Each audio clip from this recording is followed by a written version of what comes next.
Də, doğrudur. Bəs Osmanlı konstitusiyası desək? Osmanlı'nın konstitusiyası 1876-cı ildə. Aha, doğrudur. Yaxşı. Onda Osmanlı 1876-dır. Görəsən 1800 deməli 1787-də harda konstitusiya qəbul olunubdu? ABŞ-da. ABŞ-də doğrudur. Bəs onda desək ki, bir də elə nə zaman Fransanı dedim əlimə. Bir də siz mənə deyin, deməli Hindistan dediniz ki 1947-də yaradıldı. Bəli. Yəni Hindistan Pakistana bölündü. Bəs Hindistan nə zaman respublika elan olundu? 1950-ci ildə. 1950-ci il. Elə 1950-də Hindistanda respublika idi. Bəs Çində nə zaman deyirik ki, respublika yaradıldı? Çin Xalq Respublikası. Çin Xalq Respublikası 1949-cu ildə yaradılıb. Elə vətəndaş müharibəsi nə vaxt idi Çində? 1944-49-cu illərdə olmuşdu. Millətçilərlə şeylər arasında, kommunistlər arasında. Deməli, homindancılar deyildik. Bunlar 44-49 yoxsa 45-49-dur? 45-49 mənim yadımda 44 qalmışdı. Siz necə yadda saxlayaq? Biz bu Çindən danışırıq, düzdür? Da deyir, müharibə dövründə bunlar bir araya gəlirlər. Müharibədən sonra Tərəzən arasında vətəndaş müharibəsi olur. Demək, müharibəni bitirməliyik də. Onda neçənci ildir, deməli? 45-ci ildə mənim. 45-ci ildə. Aha, yaxşı. Və neçənci illərdə BMT-də Çini deyir ki, Çin Respublikası təmsil edir. Yəni, Tayvan təmsil edir. 1951-ci ildə. 50-dən 71-ə qədər kim təmsil edir? Çini onlar BMT-də təmsil edirlərdi. Demək 50-dən 71-ə qədər. Bir də çox adamın çaşdığı, yaddan çıxartdığı bir məqam var. Çinlə SSR arasında dostluq müqaviləsinə vaxt imzalanıbdı. Çinlə Çin Xalq Respublikası ilə idi o. Bəli, CXR-lə SSR arasında dostluq müqaviləsi. Bəli, 1950-ci ildə. Onlar bir-birləri ilə. Deməli Çin neçədir, SSR neçədir rəqəmlə? 34 müəllimə Çindir, 27-də SSR. Aha, doğrudur. Yaxşı, müəllimə, siz deyin. Deməli, Çində Mao Tse-Dunun planlarıyla kimin planları oxşar cəhət təşkil edir? Mao Tse-Dunun müəllimə, o elə bir ki, SSR ilə oxşarlıq təşkil edirdi onlar. SSR-də kimdən oxşardı? Məsələn, 29-cu ildə Xruşovdan əvvəl Stalinin oxşar idi. Stalin də gördük ki, həyata keçirdiyi islahatlarla Mao Tse-Dun keçirdiyi islahatlar bir-birinə oxşuyur. Demək, Mao Tse-Dun deyəndə ağlımıza Stalini canlandıraq ki, Stalinin oxşarı, Stalinin dostu. Belə yadda saxlayaq. Məhz elə Mao, amma nəyə diqqət edək? Ha, bunun islahatları Stalinə uyğun gəlsə də, islahatları Stalinə uyğun gəlir. Stalinin hakimiyyəti dövründə hakimiyyətə gəlibdir.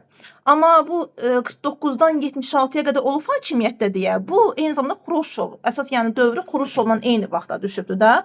Amma hakimiyyətə gəlişi, 49-da hakimiyyətə gəlişi, yəni Stalin hakimiyyətdə 50-ci ildə dostluq müqaviləsini elə Stalinlə bağlayıbdı. Yəni onu yadda saxlayaq. Stalin Mao 1950-də müqavilə. Məhz elə Stalin deyirdi ki, onun keçirdiyi iqtisadi tədbirlər var idi, 5 illik planlar var idi. Demək, 5 illik planları bir Çində görürük. Başqa harda gördük? 5-ini Azərbaycanda da olmuşdu, mənim Şimal Azərbaycanda. Azərbaycanda deməyək də, bu SSR-də olmuşdu, Azərbaycanda da tətbiq olunmuşdu. SSR-də nə vaxt tətbiq olunmuşdu? SSR-də 1946-50-ci illəri də var idi. Müharibədən sonra bəli, bu 4-cü 5 illik planı idi. Sonra bir də olmuşdu. Bu nə vaxt idi? Demək, Azərbaycanla bağlı öyrəndiyimiz. 1928-32-də də olmuşdu, 1933-37-də də olmuşdu. Əla, bəs 5 illik planı başqa harda gördük görəsən? Böhrandan çıxmaq üçün 5 illik planlar tətbiq olundu, dövlət nəzarəti artırıldı. 5 illik plan İngiltərədə vardı. Harda Aynur müəllimə? İngiltərədə vardı. Yox, görəsən kimin yadındadır? Bəlkə Nafilə müəllimə yadında olar. Bəlkə, Türkiyə. Türkiyədə, bəli, Türkiyədə elə kimin islahatlarında gördük biz bunu? Cəlal Bayar. Ay müəllimə, yox, o Türkiyə yox, o Türkiyə yox.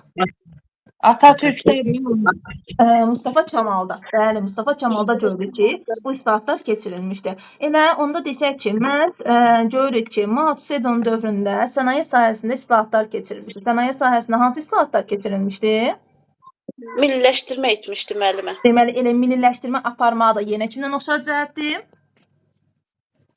Milliləşdirmə oxşar, bu Leyboristlərlə də oxşar cəhətlik təşkil edilir. Bir, başqa. Deməli, Etlinin Labor hökumətindən oxşar cəhəti 1. Sonra milləşdirmə, Charles de Gaulle'un hansı hökumətindən oxşar Bəli. cəhəti? Müvəqqəti Müvəqqəti hökumət də var hökuməti idi. 2. Sonra elə milliləşdirmə eyni zamanda başqa bunu kimdə gördük?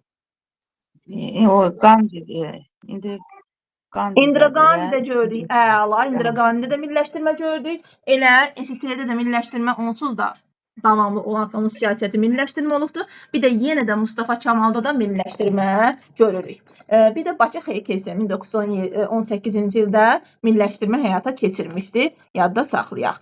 Yaxşı, onda davam eləsək. Deməli, Nafilə müəllimə siz deyin. Deyirik ki, məhz Mao Tse-Tongun böyük sıçrayış planı neçənci ildə əhatə edibdi?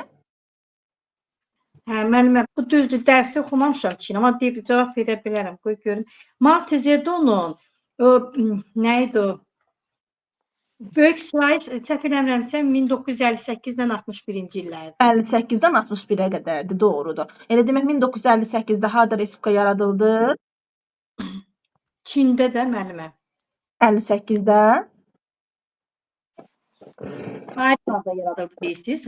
Respublikada yaradıldı. 1958-də harda konstitusiya qəbul olundu və növbəti respublika yaradıldı. Prezidentli respublika harda yaradıldı? İraqdır müəllimə. Demək İraqda da olmuşdu, bəs bir də harda görürük? İraq. 1958 Fransa. Fransa müəllim. Fransada. Fransada elə bayaq dedik də, məhz 5-ci Beşinci respublika. Beşinci respublikanın yaranması. Bəli, 5-ci respublikanın yaradılması. Yaxşı, onda deməli davam eləsək, məhz demək Nafilə müəllimə, bəs Pakistan neçənci ildə müstəqil dövlət kimi yarandı? Pakistan 47-ci ildə müəllimə 47-ci yarandı. ildə yarandı. Elə Pakistanda ilk kimi görürük? Kimin adından bağlıdır müstəqil dövlətin yaranması? Məhəmməd Cinnənin adından bağlıdır. Məhəmməd Cinnə də elə bir, belə deyək də, Pakistanın qurucusu olubdur. Hindistan rəqəmlə neçədir? Pakistan har olar? Ulu Öndər adını alıbdır. Bəli, Pakistan nömrə ilə gələndə burada 13 Hindistandır, elə müəllimə? Aha, bəli, 33-dür. Bəli, bura Hindistan, düzdür. Burada 32 gəlir. Bunun üstü və 32 Əfqanistan rəqəm verilməyibdir. Və üstü Pakistandır. Ay sağ ol. Deməli 33 Əfqanistan, bura Əfqanistandır, amma Bəli. bu isə bura Pakistandır. Yaxşı, Məhəmməd Əli Cinnə hansı sahədə islahat keçirmişdir? Müəllim, bəs Banqladeş hardadır burada? Mən Banqladeş dövləti deyildi ki, harda yaranmışdı? Hindistan'da müəllimə. Hindistan hansı hissəsində Şərqi vurğulayır? Pakistanda da, Şərqi Pakistan Ay, sağ ol. Banqladeşdir. Deməli, bax, bu ərazi var ya, düz Hindistanın şərqində, bax, bura. Bax, bura Banqladeş dövlətidir. Hindistanın şərqində. Bəs onda bunlar bitişik ərazi deyil, Pakistanla Banqladeş. Necə olub da? Buradan elə bir ki, bu ərazi baxın beləsinə bir bitişiklik olubdur. Sonradan bu siyasi xəritə dəyişibdir də. Ona görə yaradılma düz Hindistanın şərqindədir. İndi Hindistan onları ayırır, eləmi? Bəli, Bir tərəfində bəli, müəllim, Banqladeş. bəli. Hı -hı. Aha, yaxşı. Onda deməli Nafilə müəllimə deyirik ki, deməli, məhz elə hansı sahədə islahat keçirmişdi Məhəmməd Əli Cinnə? Məhəmməd Əli Cinnə birinci onu deyim ki, Ulu Öndər adını alıbdır. Millətin atası adlandırırdılar. O torpaq bir də vergi islahatı keçirir. Aha, Pakistan Federativ Respublikası neçənci ildə qurulur? 56-da, 1956. 1956 Azərbaycanda nə baş vermişdi? Azərbaycanda 56-cı ildə telestudiya yox, kinostudiya. Yox, kinostudiya radio stansiyası 26-dır. 26-dır. Değil. Orada değil şey var. Qoy Yox. Şahlan Nafilə müəllimə özü düşünsün. Bəli, İmam Mustafayevin dövründə nə idi 56-da müəllimə? 56-da dil haqqında qanun, Azərbaycan dil dövlət dili olması haqqında. Demək deyə bilərikmi ki, yeni konstitusiya qəbul olundu Azərbaycan dövlət dili olmasına bağlı? Mən konstitusiya bəli, 56-cı ildə konstitusiya əlavə olundu. Mən xahiş edirəm müdaxilə eləməyək. Nafilə müəllimə, əgər desək ki, yeni konstitusiya qəbul olundu, səhv olar. Çünki yeni konstitusiya əlavə olundu. konstitusiya, mövcud konstitusiya, hansı ki 21-37 deyildi. 37 konstitusiyasına maddə əlavə olunurdu. Bu deməli İmam Mustafayevin dövrünə aiddir. Mustafayevin dövründə 78-ci il konstitusiyasına elə idi müəllimə. Orada da dövlət dili olması. Orada da dövlət dili saxlanılırdı, amma orada yeni konstitusiya ilə saxlanılırdı artıq. Doğru. 78-ci il. 78-də doğrudur. Yaxşı, ona deyirik ki, məhz elə Hindistanın hərbi müdaxiləsi nəticəsində Şərqi Pakistanda hansı dövlət yarandı? Bangladeş dövləti bayaq dediyimiz 71-ci ildə. 71-ci ildə doğrudur. Onda desək ki, elə nə zaman Benazir Bhutto baş nazir seçildi? Bu İslam dünyasında ilk qadındır. Bu da 1988-ci ildə. 88-dən neçəyə qədər olubdu? Yazıq öldürdülər 2007-də sui-qəsd nəticəsində Bəs öldürüldü. onda görəsən elə Hindistanda kim idi ki, onu sui-qəsd nəticəsində öldürmüşlər qadın? Qadın Hindistanda Indira Gandhi idi. Indira Gandhi. Indira Gandhi mi qarşı sui-qəsd olubdu? Oğlu Rajiv Gandhini də elə öldürürlər sui-qəsd nəticəsində. Ay, sağ ol. Indira Gandhi 84-də öldürdü terror olduğuna da. 1984-cü ildə doğrudur. Yaxşı, elə Indira Gandhi ilə deməli Charles de Gaulle müvəqqəti hökumətinin oxşarlığı, Clement Attlee'nin hökumətinin oxşarlığı, Birləşdirmə. milliləşdirmə. Aha, doğrudur. Yaxşı, onda desək ki, elə neçənci ildə görürük ki, Kəşmir məsələsi, Kəşmir problemi qalxır. Hə, Kəşmir məsələsi 49-dadır. BMT-nin O Baş yatırılmalıdır, təşkil- amma başlamağı deyiriksə, hə, bu bax Kəşmir məsələsi elə başlandı. Hindistan yaranandan, yəni Hindistan-Pakistan yaranandan, yəni neçənci ildən? 47-ci ildən, Ay, 47-ci sağ ol. ildən. 47-dən yaranır və onda 49 BMT-nin vasitəsi ilə ki, bu razılıq əldə olunur. Razılığa əsasən Razılığa əsasən elə bir Kəşmirin 3-dən 1-i verilir Pakistana, 3-dən 2 hissəsi də verilir Hindistana. Böyük Ay, hissəsi sağ qalır. ol.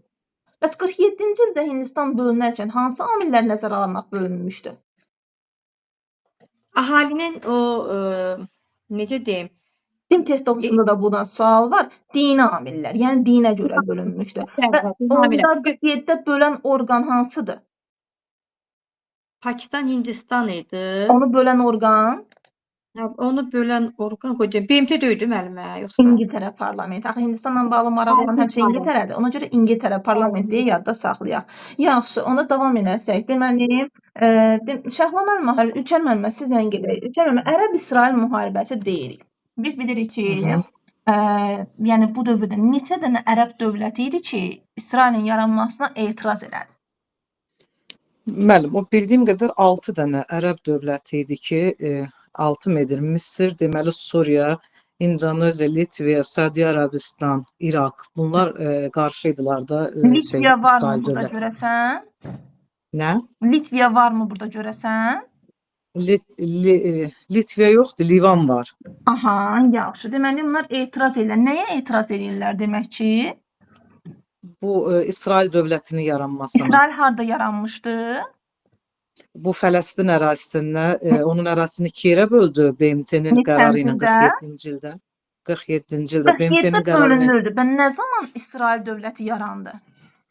48-də 1 il sonra yarandı. 48-də. Onda 48-də İsrail dövləti yarandı. İsraili burada rəqəmlə neçə göstərərik? Qoy bir dəqiqə açım həmin xəritəni. Yaxşına kimsə cavab verin. Bəs neçənci ildə İsrail Qüdslərini özünü vahid və bölünməz paytaxtı elan elədi? O müasir dövrdə olmalıdır. 1993-də mi oldu? 1980-də 80-də. Hə, 80-ci ildə. Və Möhtəzədə neçənci ildə özünün verilmişdi. vahid və bölünməz paytaxtı elan elədi? 80-ci ildə. 80-ci ildə. Aha, yaxşı. Birinci Ərəb-İsrail müharibəsi neçənci ildə oldu? Birinci Ərəb-İsrail müharibəsi ilə yaranan kimi 48-ci ildə oldu. Burada bu ərəb ölkələri İsrail üzərinə hücum etdi və məğlub olub geri çəkildilər. Bu da tərəflər arasındakı qeyri-bərabərsizlikdən, bir də İsrailin xaricdən silah almasından bağlı oldu məğlubiyyəti. Aha, indi müəllimə, bax bu işarələnən ərazi haradır? Qırmızı ilə olan. Bəli. Bura Mən nəyə fikir bir dəqiqə, verək? İraq ərazisi deyilmi? Mən nəyə fikir İraq verək müəllimə? Nəyə fikir verək burada deməli? Biz bilirik ki, bura Aralıq dənizidir. Aha. Aralıq dənizinin yəni üstündə həmişə dənizlərlə yola çıxmamız daha düzgündür də. Aralıq dənizinin üstündə Qara dəniz var. Deməli, bura Aralıq dənizi, üstü də Qara dəniz. Bir dəqiqə bu görüntü getdi, hə. Aralıq dənizi, Qara dəniz. Və buradan Aralıq dənizinin şərqində, baxın görürsünüz, Aralıq dənizinin şərqindədir bu ərazi. Qədim dövrdə hələ öyrənmişdik ki, Het padşahlığı ilə Misir arasında mübarizə hara uğrunda getmişdi? Suriya. Suriyadır da. Suriya. Suriya Ay, ərazisidir. sağ. Deməli bura Suriya ərazisidir. Bu qırmızı yer Hı. Suriyadır. İndi baxırıq, bunlar Aralıq dənizinin şərqi ölkələridir. Baxın, Aralıq dənizinin şərqində bax Suriyadan burada bir dənə dövlət görürük. Məhz burada baxın bir ərazi görürük, burada bir ərazi görürük, burada da bir ərazi. Deməli bu ərazilər hara aiddir? Məhz bax bu ərazi görürsüz bunun içi. Bu Qüds şəhəridir. Qüds. Bura Hı hı. elə Fələstin torpaqlarında yaranan İsrail dövlətidir. Bunun üstü isə Livan dövlətidir. Livan. Hansı ki o vaxtda biz buna deyirdik Finikiya. Ha. Deməli bax Livanla Liviyanı səhv salmayaq. Liviya Afrikada yerləşir. Böyük ərazidir. Dediyi İtalyan Sapaçkinin təpiyi ora dəyir. Yəni bu Liviya dediyimiz ərazi. Amma Livan, məhz Livan Aralıq dənizinin şərqi ölkəsidir. Deməli buradan bu balaca yer Livandır. İndi Müəllim, bəs Misrin solundakı hansıydı? L ilə başlayırdı. Litviyadır orada. Liviya. Ora Liviyadır. Misirin Liviya. solundakı Liviyadır. Bu ərazi isə baba bu ərazi. Burada Sinay yarımadasıdır. Sinay yarımadası. Onda desək ki, elə neçənci ildə gördük ki, məhz Yasir Ərəfatın başçılığı ilə FAT, Fələstin Azadlıq Təşkilatı yaradıldı. 1964-cü ildə yaradıldı o təşkilat. Aha, bəs 2-ci Ərəb-İsrail müharibəsinə vaxt oldu. O da elə həmin ildə oldu. 1967-ci Deməli, həmin ildə. ildə yox, 67-də doğrudur. Demək 64 FAT-dır. Bundan 3 il sonra 67-də müharibə oldu. Elə 67 müharibəsində 67. İsrail qalib gəldi, məğlub oldu. Yox, ikincidə də İsrail qalib gəldi, amma üçüncüdə məğlub oldu. Əslində mən O da köhnə yeni- kitablarda bunu deyirdi ki, üçüncüdə məğlub oldu. Amma təzə kitabda artıq məğlub oldu ifadəsini işlətmirik. Sadəcə olaraq deyirik ki, orada düzdür, müəyyən qədər belə deyək Bu də. neftin artırılması ilə bağlı elə bil ki, bu çünki Amerikada İsrailə yardım göstərirdi, Seri də Ərəb ölkələrinə yardım göstərirdi. İndi o Seri deyir gedib Ərəb ölkələrindən danışıb suni şəkildə şeyin qiymətini qaldırır neftin. Aha. Sonra burada elə bil ki, neft qalxması ilə bağlı hardasa müharibədə bir məğlubiyyət göstərir. Amma yenə də deyir separatçılıq yolu ilə gedir Misri elə bir danışıqlarla yola gətirir və o hansı ərazi idi? Onu İsrailə elə bir Fələstin Misrə qaytarır. Bu göstərdiyimiz demək Sinay yarımadası ki, Hə, Sinay Nə yarımadasını. zaman tutulmuşdu Tamam. Sinay yarımadası? Sinay yarımadası. Aha. Sinay yarımadası. İsrail tərəfindən nə Bu tutulmuşdu? o birincidə oldu da 48-də Demək, tutulmuşdu ora. baxın, yox. 2-ci Ərəb-İsrail müharibəsinə deyək ki, Şərqi Qüdsü, Qəzza və Sinay yarımadasını. 2-cidə tutur. 3-cüdə 67-də. Hə, tamam. geri qaytarır ISO. Demək, Hı. onda Camp David sazişi nə vaxt imzalanıbdı? Kent Davis sazişi deməli o 78-də imzalandı. Ayrıca bir də bu Camp 78-də. David ABŞ ərazisində imzalanıb, onu da yadda saxlayaq. Demək, Camp David sazişi dəfələrlə qəbul Hə, edilmiş. bu ABŞ-nin elə bir ki, şeylə oldu da, araqçılığıyla oldu ki, bu müqavilənin imzalanmağı. Burada da Misir İsraili dövlət Vasitəçiliyi. kimi tanıyır və İsrail Sinay yarımadasını Misirə qaytarır. Deməli, onda Sinay yarımadası bura Sinay yarımadası oldu. Bura hara oldu? Ora İsrail İsrail. ərazisi. Bəs bura hara oldu? Ora Liviya dedik də, Liviya. Livan. Livan. Bəs Livan. bura hara oldu? Ora isə oranı unutdum. Hara olar görəsən mənimlə? İordaniya. Burada İordaniyadır. Deməli, bu ərazi məhz İordaniya ərazisidir. Yaxşı, onda deyirik ki, elə neçəncidə Vaşinqton sazişi imzalandı? Hə, Vaşinqton sazişi 1993-cü ildə bu deməli Vaşinqton sazişi nə idi? Bu Bəli. Qəzza problemi idi. Qəzza xətti və Əraşəhərində Fələstin Hə. muxtariyyəti yaradılmalı idi, amma bu günə qədər də hələ də Amma yenə də o problem hələ də davam etməkdədir. davam edir. Doğrudur. Onda Arzu ilə davam eləsək. Arzu, böyük sıraç planı neçənci ildə irəli sürülübdür? Müəllim, İsrail Böyük sıraç planı nə zaman irəli sürüldü?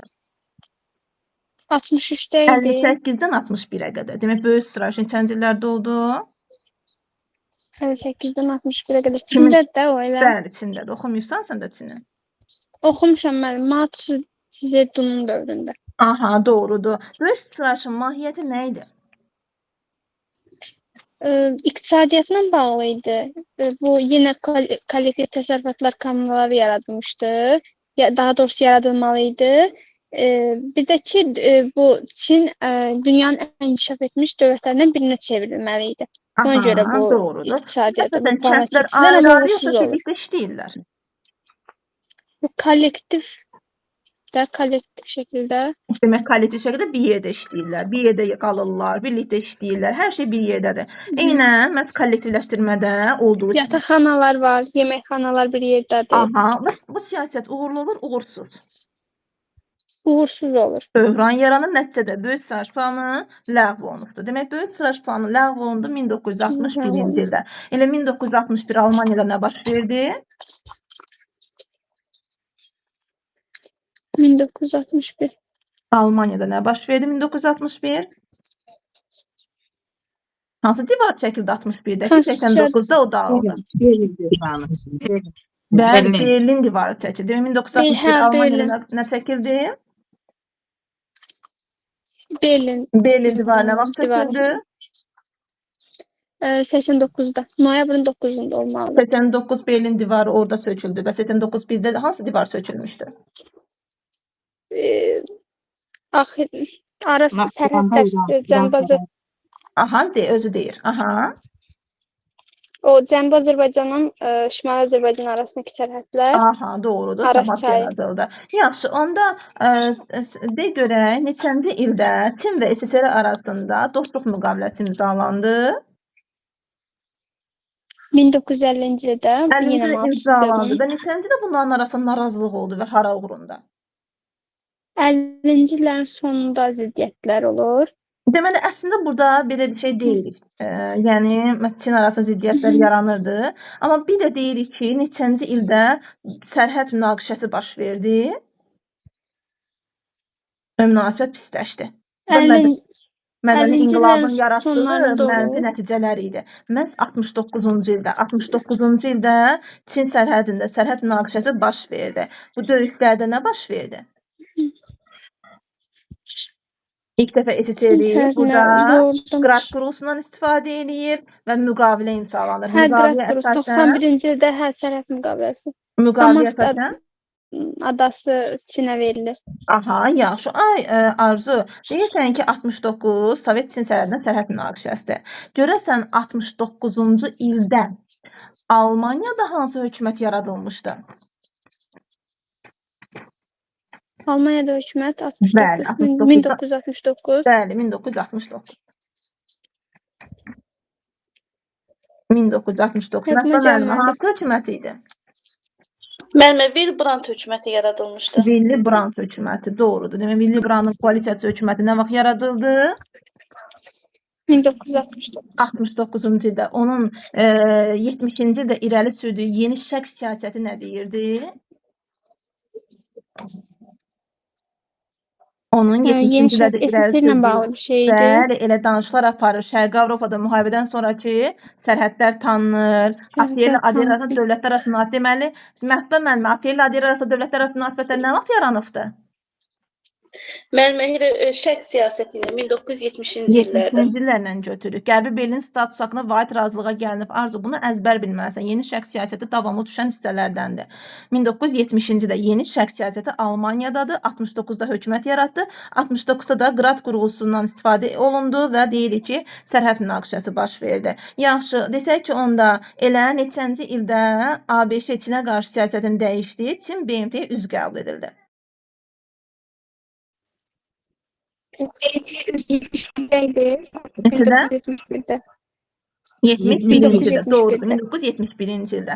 Bəs praktik düşüncəli islahatçılar neçənci illərdə gördü ki, artıq mədəni inqilabın ağır nəticələrini aradan qaldırmağa başladılar.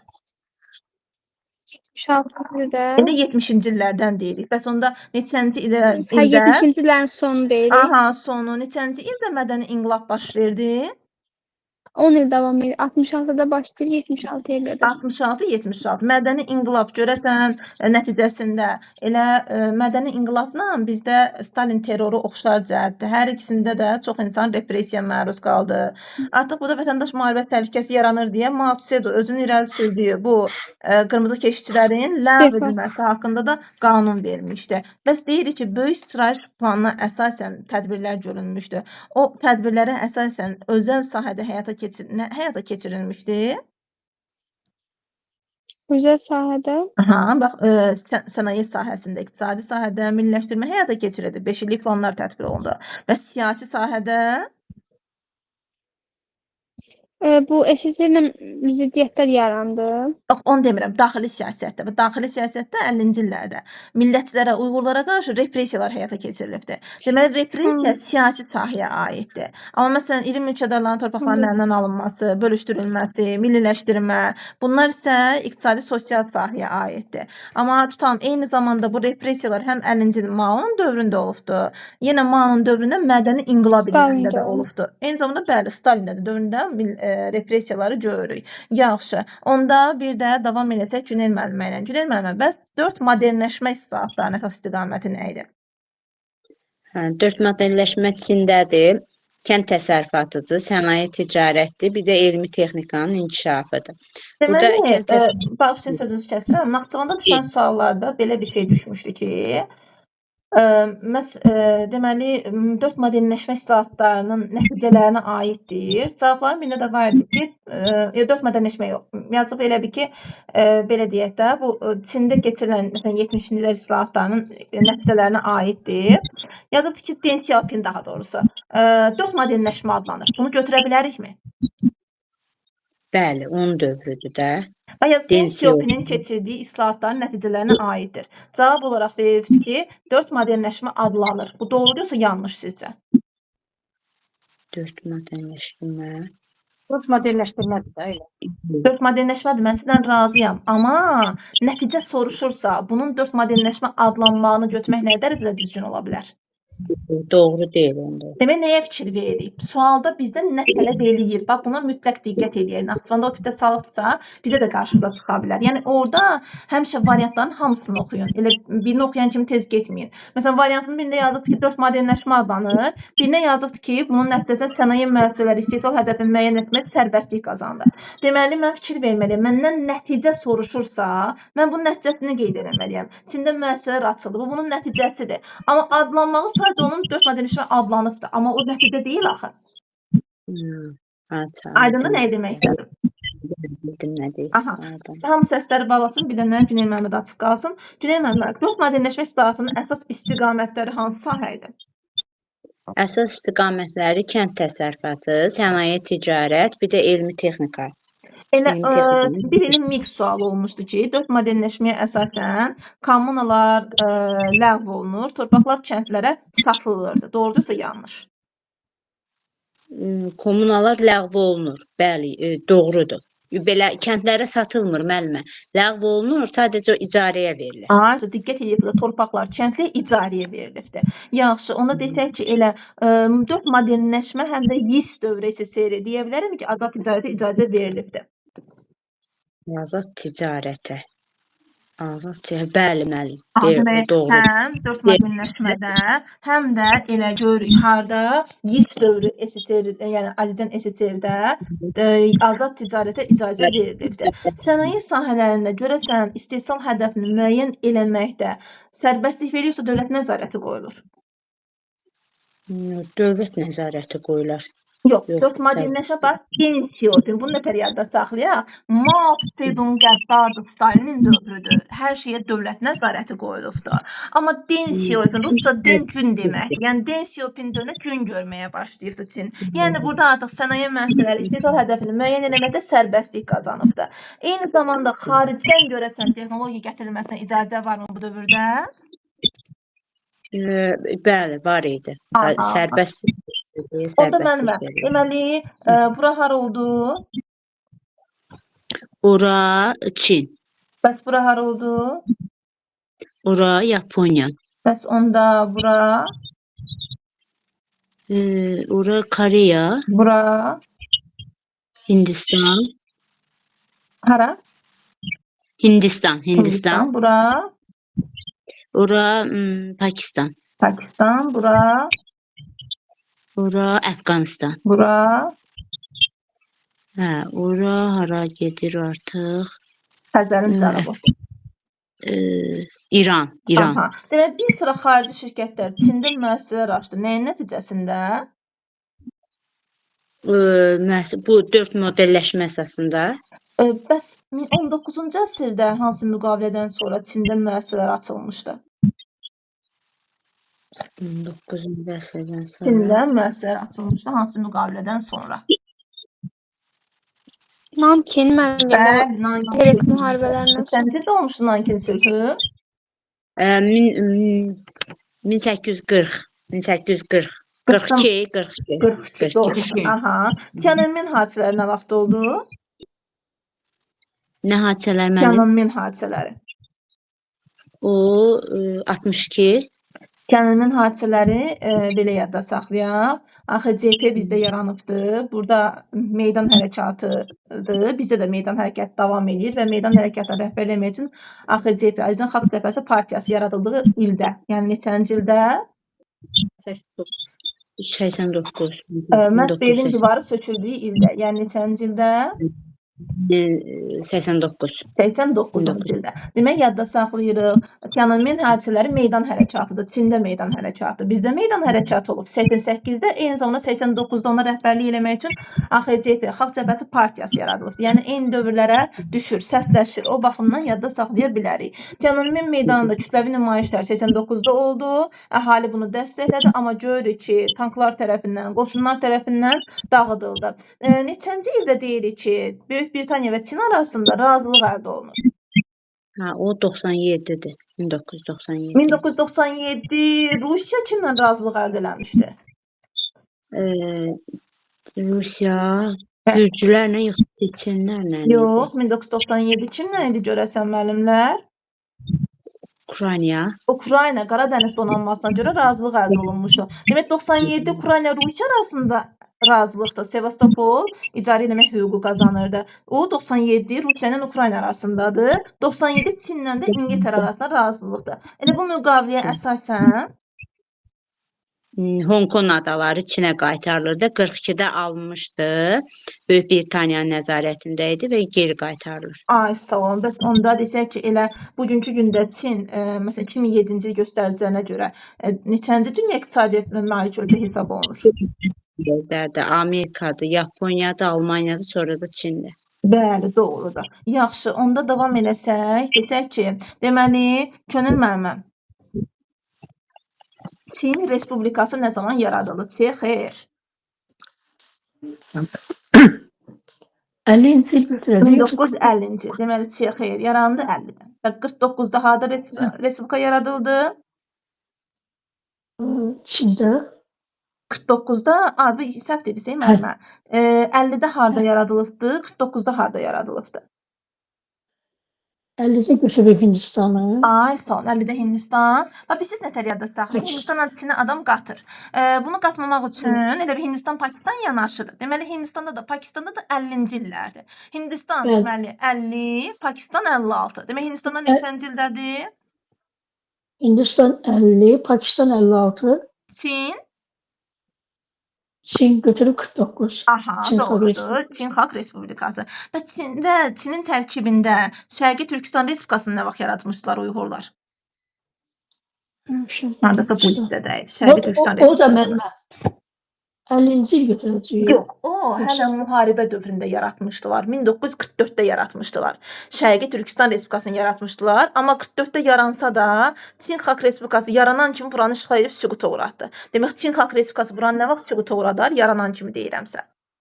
44-cü ildə. Yox, bax Çin Xalq Respublikası yaranan kimi süquta uğratdı. Çin Xalq Respublikası nə vaxt yaranmışdı? 49. Bəli, 49-cu ildə elə bunu süquta uğratdı. Neçənci ildə görürük ki, Sincan Uyğur bölgəsində yenə də etnik təmizləmə baş veribdi. Yenə də belə də onlara qarşı repressiyalar baş verib. Bu neçənci ildədir? Harda müəllimə? Bu Sincan Uyğur bölgəsi var, hansı ki Uyğur türklərinin yaşadığı ərazi. Onlara qarşı Bəli. Çin görücü repressiyalar həyata keçirib, onlara deportasiya edibdi. Uyğur türkü təzyiqlərə məruz qalıb, assimilyasiya. Bu neçənci ildədir? 50-ci ili götürür. 2014-cü ildə, məhz 2014. Hə. Demək neçənci ildə oldu? 2014-cü Elə ildə. 2014-cü ildə Türkiyədə nə baş vermişdi? Bilirəm, 2014-də Krım məsələsi var idi o Rusiya ilə. Deyin, nə idi o Krım məsələsi Rusiyada? Rusiyada Krım məsələsi var idi. Geri çəkilirdi. Rusiya Krımı ilhaq edirdi 2014-cü ildə. İlhaq edir, bəli, Oldu ilhaq Krım edir. məsələsi, doğrudur. Elə 2014-cü ildə Türkiyədə kim prezident seçilirdi? Hə, bu Erdoğan. Rəcəb Erdoğan. Tayyip Erdoğan. Ay sağ olun. Hacı Yaxşı. Tayyip Erdoğan. Aha, müəllimə, onda gəlsək desək ki, elə nə zaman gördük ki, Türkiyədə birinci respublika yaradıldı? Birinci Respublika. Türkiyədə ümumiyyətlə respublika nə vaxt yaradılıbdı? 24 yox. 24 konstitusiya. 23'te. Türkiyə Respublikası 24 23-də yarandı. Demək, Türkiyə Respublikası nə vaxt 23'də. yaradıldı? 1923'də. 1923-cü ildə. Elə kim dövründə yaranıbdı? İlk prezident kim olubdu burada?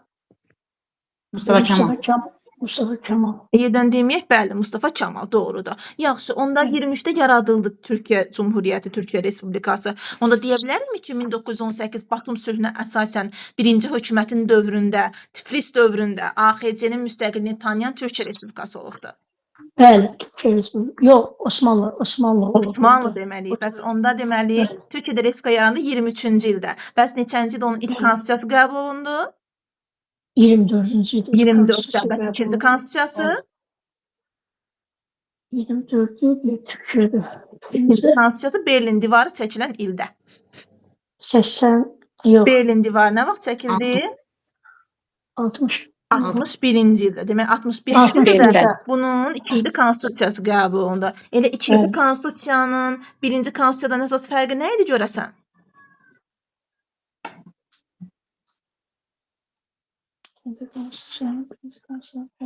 İkinci konstitusiyanın birincisindən əsas fərqi nə idi görəsən? Türkiyədə ikinci konstitusiyanın birincisindən əsas fərqi nə olar? Məhbə müəllimə. Deyim mi? Deyin, Deyim Salim müəllimə. müəllimə, deyin. Üçüncü qrup. Buyurun, Aynur Salim müəllimə müəllimə desin. deyim. Buyurun müəllimə. Salim müəllimə, deyin. Bəli, müəllimə. Deməli, müəllimə, burada 61-ci illərdə konstitusiya fərqi olacaq ki, burada önəmli cəhət hakimiyyət bölgüsü var, müəllimə, prinsipi güclənir, icra hakimiyyət səlahiyyətləri məhdudlaşdırır. Amma orada isə hakimiyyət mənbəyi elə şeydə bu qadınlar kişilər bərabər hüquqlar elan edilir. Yəni onların hakimiyyətin mənbəyi xalq ilə elan olunacaq. O fərq deyil Elə axı də mən müəllimə. desəm. Fərq soruşuram. Bax 61 konstitusiyasının 24 konstitusiyasının əsas fərqi nədir deyirəm. Və əslində Deyin birinci müəllimə. düz vurğuladınız. Deyin Aynur müəllimə. Deməli, Onu desin mən. əmrində deyirik qanunverici, icra edici. Burada artıq üçüncü hakimiyyət qurumu kimi tanınmalı. Ay yaşım, yəni məhkəmə hakimiyyəti. Burada görürük ki, yəni məhkəmə hakimiyyəti qurulur. İlk dəfə məsələn deyirik ki, qanunverici, icra edici hakimiyyət qollarından bərabər üçüncü hakimiyyət qurumu kimi məhkəmə də tanınırdı. Məhz bu da bizlə neçənci illə oxşar cəhət olar görəsən? Müəllimə 40-cı illər, 46-cı illər. Bizdə Konstitusiya Məhkəməsi nə vaxt yaradılıbdır Könül müəllimə? 95-də. Yox, 95 Konstitusiyadır. Konstitusiya Məhkəməsi deyirəm. Bəli, məhkəməsi 2001 98 98. Deməli, onda Könül müəllimə 1961 Türkiyə, 1998 Azərbaycan Respublikası tarixində oxşarıq. Konstitusiya məhkəməsinin yaradılması. Sağ olun, doğrudur. Və deyirik ki, məsələn bu dövrdə görürük ki, yəni 61 konstitusiyasından və yaxud Salim müəllimin dediyi kimi icra səlahiyyətləri burada məhdudlaşdırılırdı. Ona nəzarət gücləndirildi. Məhkəmə bunlara nəzarət etməyə başladı. Neçənci illər Türkiyədə hərbi çevrilişlər dövrü adlanır? Hərbi çevrilir. 60-cı illər göstərəcək. Bir 60-dır, bir də nə vaxtdır? Kənan Evrenin başçılığı ilə hərbi çevriliş neçənci ildə olmuşdu? Neçənci il idi görəsən Ülviyə müəllimə? 80 müəllimə. 80-də olub. Ülviyə müəllimə, hərbi çevrilişlər neçənci illərdə idi Türkiyədə? Mənim 60-cı il yadımdadır. 80-ci illərdə müəllimə. 80-ci ildə. Bəli, 80-ci doğrudur, ildə. amma Ülviyə müəllimə ünvanlamışdım sualı. Doğrudur. Demək 60-80-ci illərdə hərbi çevrilişlər dövrüdür. 60-80-ci illər yadda saxlayırıq. Bir ilin dim sualı olubdu bu. 60-80-ci illər Türkiyədə hərbi çevrilişlər dövrüdür. Bəs onda desək ki, Xuraman müəllimə, bu Kıbrıs problemi var idi, Kipr problemi. Bu da bir ilin miqə düşmüşdü. Məhz deyirik ki, neçənci illərdə Kiprdə vəziyyət gərginləşir, Kiprin Türkiyə əhalisinə qarşı soyqırım, terror hadisələri həyata keçirilir. 1960-cı ildə müəllimə. Ayson, Kipr harda yerləşir müəllimə? Kipr Türkiyə tərəfdədir Ayson, yəqin bax ki. Türkiyənin cənubundadır. Baba bu ada görürük. Türkiyənin cənubundakı ada Kiprdir. Məhz Kiprdə kim Kipri ilhaq eləmək istəyir? Hansı dövlət Kipri ilhaq eləmək istəyir?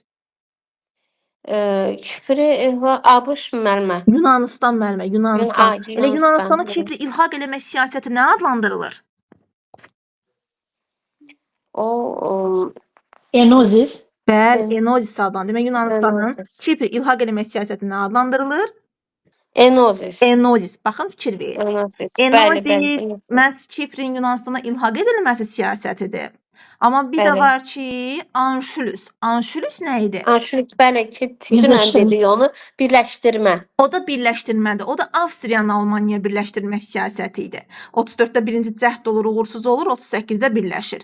Deməli, Anşulus Avstriyanın Almaniyaya birləşdirilməsi, Enozis Yunanistanın Kipri özünə Yunanistanı ilhaq Kiprə eləməsi. birləşdir. Görəsən Avstriyanı Hitler birləşdirdi. Bəs Yunanlılar Kipri özünə birləşdirə bildimi?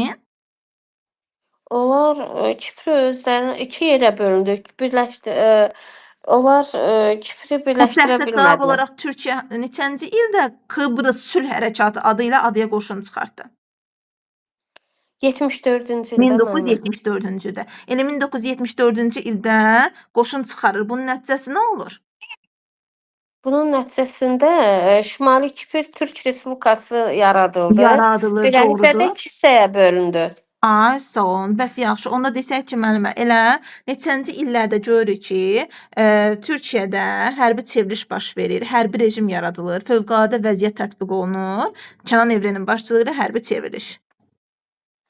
Kənan Evrənin 89-cu ildədir müəllimə. 80-ci ildə. Baxın, Türkiyədə 80-ci 24-də konstitusiya ildə var. hərbi çeviri. 61-də konstitusiya var. Amma hərbi çevriliş olanda avtomatik konstitusiya fəaliyyətini dayandırır. Çünki hərbi rejim qurulur. Fövqəladə Bəli. vəziyyət elan olunur. Bəs kimin dövründə görürük ki, bu fövqəladə vəziyyət ləğv olunur? Bu Turgut Özalın hakimiyyəti Turgut dövründə 80-ci Özalın ay samba özünlə yadda saxlayaq ki, Turgut Özal necə siyasət həyata keçiribdi? o elə bil ki, fövqəladə vəziyyəti ləğv edir.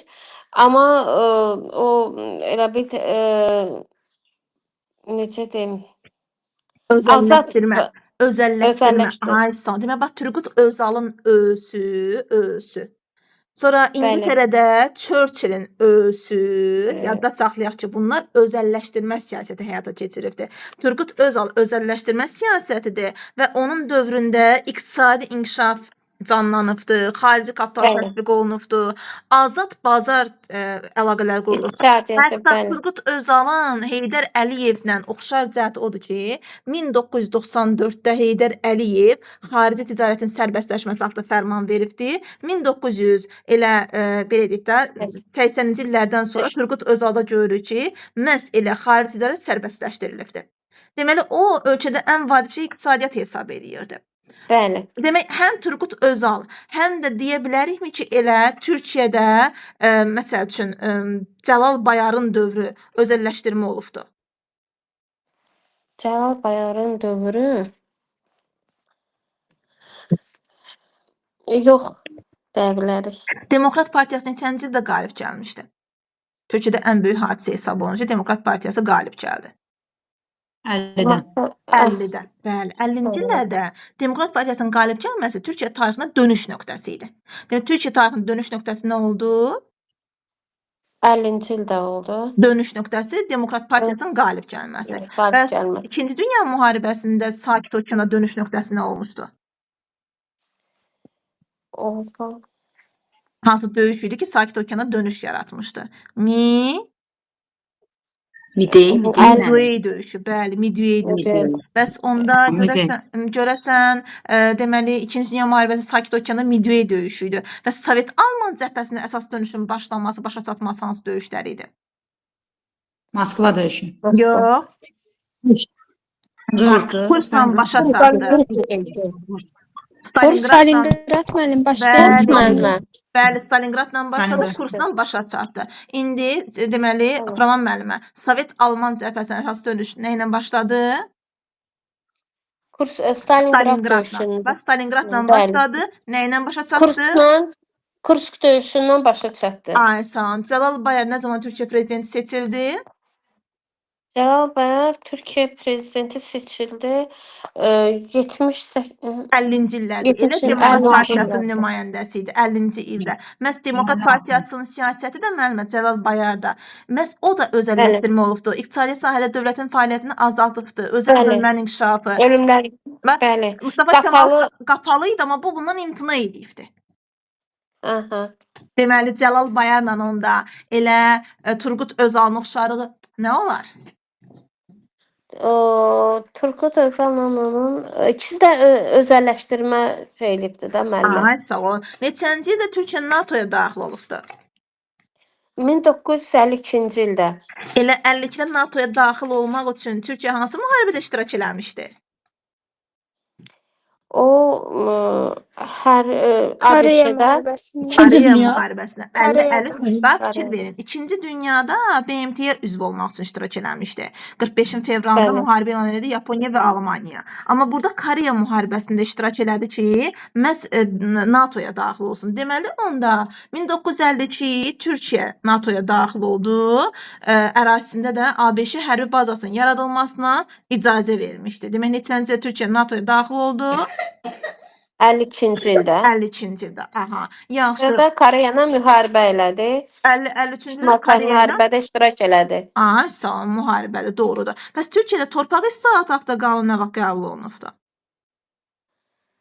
Torpaq islahatı Türkiyədə 53-cü illərdə mənim. Yox, bax bunu nətər yadda saxlayın. Cənubi Azərbaycan İnönü vaxtıdır müəllim. İsmət İnönünün vaxtı neçənci ildə Arzu? 30-cu illərdədir. Yox. 45-ci ildə. Müharibə 45-də. qutaran bir müharibəni qutarsın, rahatlaşsın 45-ci sonra illər. 45-ci ildə. Deməli yadda saxlayaq Bəli. necə? 45-də Türkiyədə, 46-da Cənubi Azərbaycanda torpaq islahatı haqqında qanun qəbul olunub. 45-46. 45-də demək Türkiyədə İsmət İnönünün dövrüdür. 46-da məhz Pişəvərin dövründə torpaq islahatı haqqında qanun qəbul olunmuşdu. Amma fərqi o idi ki, 46 torpaq islahatı paylanıldı. 45-ci də deyirik ki, yalnız dövlət torpaqlarının Qanun bir qəbul. hissəsi. Çünki millət vəkilləri narazılıq eləmişdi. Yalnız bir hissəsi. Bəs Azərbaycanda müasir Azərbaycan Respublikasında torpaq islahatı neçənci ildə həyata keçirilibdi? Azərbaycanda. Ülviyə müəllim neçənci il olar görəsən? Bəli, 96-cı ildə doğrudur. Yaxşı, onda Ülviyə müəllimə ilə davam edək. Ülviyə müəllimə burdasınız? Bəli, müəllimə. Aha, demək müəllimə, SSR-nin birinci konstitusiyası. SSR-nin birinci konstitusiyası Ülviyə müəllimə verirəm, sağ ol. Ülviyə müəllimə, hə. SSR-nin birinci konstitusiyası Aha. konstitusiyalarının yaralı yerimdir. Onda deyim yaralı müəllim. yerinizdən gedəcəm. Yaraları deşmək də olsa gedəcəyik. Deməli, gələk müəllimə, nəyə baxaq? SSR nə vaxt yarandı? Bir dənə yadınıza salın. SSR-ni götüreyim müəllimə 1922-nin 991-ə qədər. Ay sağ olun. Deməli, bilirsiniz ki, 22-də yaranıb 91-ə qədər mövcuddur. Bilirsiniz necədir? Bir dövlət yaranırsa, əgər onda konstitusiya varsa, bu konstitusiya çox gözləməz də. Yəni bunun hüquqi əsasdan varlığını təsbit etmək üçün konstitusiya qəbul olunursa, demək yaxın vaxtlardadır. Demək 22-də yaranıb, bundan 2 il sonra nə vaxt konstitusiya qəbul olunubdu? 1924-də. 24-də. Türkiyə yarandı. Neçənci ildə Türkiyə Respublikası? Türkiyə Respublikasının yaranmasını Mustafa Kemal'la götürürük. Bəli, neçənci ildədir? Türkiyədə dediyi Sultan Hakimiyyəti Osmanlı 22-də süqut elədi və neçənci ildə paytaxt Ankara 23-də. olmaqla Türkiyə Respublikası yaradıldı? Türkiyə Respublikasının 23-də. yaranmasını götürdük 23-də. Atatürk 23-də. 23-38 Aysa idi. Mustafa Kemal hələ Atatürk deməyək. Soyad haqqında Mustafa Kemal, qanundan bəli. sonra Atatürk deyərik. Deməli onda 23-də yarandı, bu da çox uzağa getməz. Deməli bu da 1 il sonra konstitusiya qəbul edildi. Deməli Türkiyədə neçənci konstitusiya qəbul olundu? 1924-də. 24-də. Deməli 1924 harda konstitusiya qəbul olundu? Türkiyə. Türkiyədə. Bir də Bir də. Bir də SSR-də. SSR-də konstitusiya qəbul olundu. SSR-in birinci konstitusiyası 24-dür. İkinci konstitusiyası Stalinin belə deyək də Stalin qalib gəlmiş Stalin konstitusiyası adlanırdı. Orada deyir ZSFSR ləğv olunur, Azərbaycan birbaşa SSR-in tərkibinə qəbul olunurdu.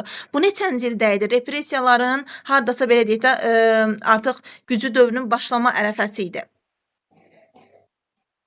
Repressiyalar 30-cu illərlə götürüldü. Tamam. 37-də dedik ən qanlı mərhələ, ən belə deyək də kəskin dövrüdür, amma 36-da da qanlı mərhələ başlamışdı. Elə 36-cı il qanlı mərhələ başlayanda 36-cı da SSR-də nə qəbul olundu? Tappadın Zülü. Danışmır. Yoxdur, bala, yoxdur, mən də baxdım. Ay Zülü, deyirəm ki, Xurama Məmməd, zəhmət olmasa səsi bağlayın. ay bax, Deməli, neçənci ildə oldu ikinci konstitusiyonda? 36-cı ildə SSR-in ikinci konstitusiyası. Ay son. Deməli 24, 36. Birinci, ikinci. Azərbaycan SSR deyəndə isə 21. Müəllimə, bunu 77 ilə götürüldü. Ay sağ olun. Azərbaycan SSR deyəndə isə 21, 37 götürürük. Yəni bunlar ard-arda da biri 24, biri 21. 78-də də 3-cü konstitusiya. Ay yaşayın, doğrudur. İndi gəldik Türkiyə 24 birinci konstitusiya oldu. Bəs ikinci konstitusiya nə vaxt oldu? 24-də birinci konstitusiya, ikinci konstitusiya, Türkiyənin ikinci konstitusiyası. Dedik ki, Berlin divarının tikilməsindən eyni ildə. İşte 61-ci ildə. Ay, demək Türkiyənin ikinci konstitusiyası nə vaxt onda? 1961-də. 1961-ci ildə. Aha. Demək Türkiyədə birinci konstitusiya nə vaxt oldu? Türkiyədə birinci konstitusiyanı götürdük 1924. İkinci konstitusiya? 61. Osmanlıda da mənim 1876 idi. Aha, doğrudur. Və Yaponiyada? Yaponiyada birinci konstitusiya. Bəli. 1889-da. Bəli, 1889-cu ildə. Demək Yaponiya, hadi. Birinci konstitusiya nə vaxt oldu Yaponiyada? 89. 89. Bəs ikinci konstitusiya nə vaxtdır? 1947. 1947. Onda 1947 konstitusiyasının 89 konstitusiyasının əsas fərqi miqdə istifadə olunmuş sualdır. Yoxdur oğlum. Əsas fərqi. Bəli. Orada mənim sayıda bir çox cəhətlər var idi. Bu qadınlara seçki hüququnun verilməsi idi, müharibədən imtina edilməsi idi. Aha, demək bütün vətəndaşlara seçki hüququ, qadınlara seçki hüququnun verilməsini biz Türkiyədə də gördük, Azərbaycanda da gördük. Deməli, AXC-də konstitusiya olmasa da, amma ümumiyyətlə var idi. Hakimiyyətin mənbəyi yenə burada da xalq elan olunurdu. 1889-da bütün səlahiyyət imperatora verildiyi halda, indi görürük ki, imperator necə bir funksiya daşıyır? İmperator artıq belə Böyük Britaniyada kimi deyək də müəllimə, bu simvolik olaraq. Ay, simvolik funksiya daşıyır. Və burada da deyir, yəni əsas hüquq və azadlıqlar təmin olunurdu. Və 1947 konstitusiyası gördük ki, 89 konstitusiyasından fərqli olaraq nədən imtina eləyirdi? Müharibələrdən imtina elədi. Müharibələrdən imtina elədi, doğrudur. Demək, müharibədən imtina elədi, qadınlarla bərabər bütün vətəndaşlara seçki hüququ verdi və yenə də burada da hakimiyyət bölgüsü görürük. Hakimiyyət neçə qola bölünürdü? Hakimiyyət bölgüsü olaraq burada da İcra, qanunverici, icra, bir də məhkəmə. ay son, bizdə olduğu kimi. Bizdə neçənci ildədir bu?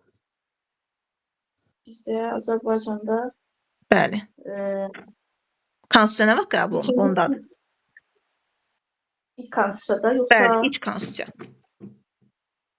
İlk konstitusiyadsa götürürük 21-ci illə. Yox, müasir Azərbaycanda. Müasir Azərbaycanda ilk konstitusiya 95'te. 95 deyil. 95 12 noyabr. Ay sağ olun. Məmmə deyirik ki, məhz Yaponiya 2-ci Dünya müharibəsinin təqsirkarlardan biri idi. Yəni müharibənin törədicilərindən biri idi. Düzdürmü? Deməli Yaponiya ilə bəs barışıq nə vaxt imzalandı? Hansı konfransda görürük ki, Yaponiya ilə barışdılar? Bəli, müəllimə. Orada şeydir, San Francisco konfransı keçirilir 51-ci ildə. Həm Amerikadır, həm də bir çox dövlətlər yəni onlar imzalayırlar, müqavilə imzalayırlar. Doğrudur. Deməli 1951-ci San Francisco ilə. Bəs nə zaman ABŞ işğal rejimi ləğv olunur? ABŞ-ın işğal rejimi Aha. elə ondan sonra ləğv olunur, yoxsa Elə 52-ci ildə, yəni bundan bir il sonra 52-ci ildə? ABŞ işğal rejimi ləğv olunur. Deməli, onda Yaponiya hansı müqavilə ilə gördü ki, Yaponiya ilə barışdılar? San Francisco konfransı San Francisco neçənci ildə keçirildi? 1951-ci ildə. Bəs onda Yaponiyada 52-də işğal rejimi ləğv olundu. Görəsən Almaniyada işğal rejimi nə vaxt ləğv olunurdu? İştirak eləmədiyim dərslərə baxa bilməmişəm müəllimə. O da müəllimə Adenauer'ın dövrü idi. 50-ci illərdə. Demək 50-ci illər bax o da düşmüşdü suallardan birinə. Demək 50-ci illər həm Yaponiyada, həm də Almaniyada, yəni müharibənin iştirakçıları, müharibənin təqsirkarları olan Almaniya və Yaponiyada işğal rejiminin ləğv olunmağı 50-ci illərdir. Elə 50-ci illər Almaniya ilə Yaponiyanın bir dənə də oxşar cəhəti var idi ki, buna nə deyirik? Möcüzə, iqtisadi möcüzə. Yapon iqtisadi möcüzəsinin səbəbi nə idi? Hə müəllimə, o bu şeydir də bu müharibələrdən imtina edilməsi artıq bütün gücü verirlər iqtisadi sahədə inkişafa. Deməli iqtisadi burada da deyirik ki, insan kapitalı əsas rol oynayırdı və deyirik ki, onda Yaponiyada görəsən onda burada hansı sahədə tədbirlər görülmüşdü? Bu hissədən də sual biri gəlmişdi, mildə istifadə olunmuşdu. Hansı sahədə tədbirlər, yəni bu Möcüzə dövründə, iqtisadi möcüzələr dövründə hansı sahədə tədbirlər görülmüşdü? Təhsil sahəsi olar yəqin. Demək, ən önəmli sahələrdən biri olan təhsil sahəsi doğrudur. Bir də bu hərbi sahədə də müəllimə bu Burada biz nəyə fikir verək? Yaponiyanın ərazisi, gördüm, Yaponiya neçədir rəqəmlə? 36. 36. Yəni ərazisi balacadır. Burada digər dövlətlərdən fərqli olaraq, yəni çox da belə deyək də tutam sən necə deyək, yəni kənd təsərrüfatı üçün geniş torpaqlar yoxdur. Burada ona görə də Yaponiya başlayır himayəçi, yəni proteksionist siyasət yeritməyə. Himayəçi, proteksionizm mahiyyətdə bir ilmiqə düşübdür, ona görə diqqət edirik, himayəçi siyasət yeritməyə. Yəni bu lazım olan ancaq əsas ehtiyac malları üçün aşağı gömrük qoyur, amma digər mallar üçün yuxarı gömrük qoyur ki, yəni xaricdən gətirilən məhdudlaşsın, daxili inkişaf edəsin. Yox.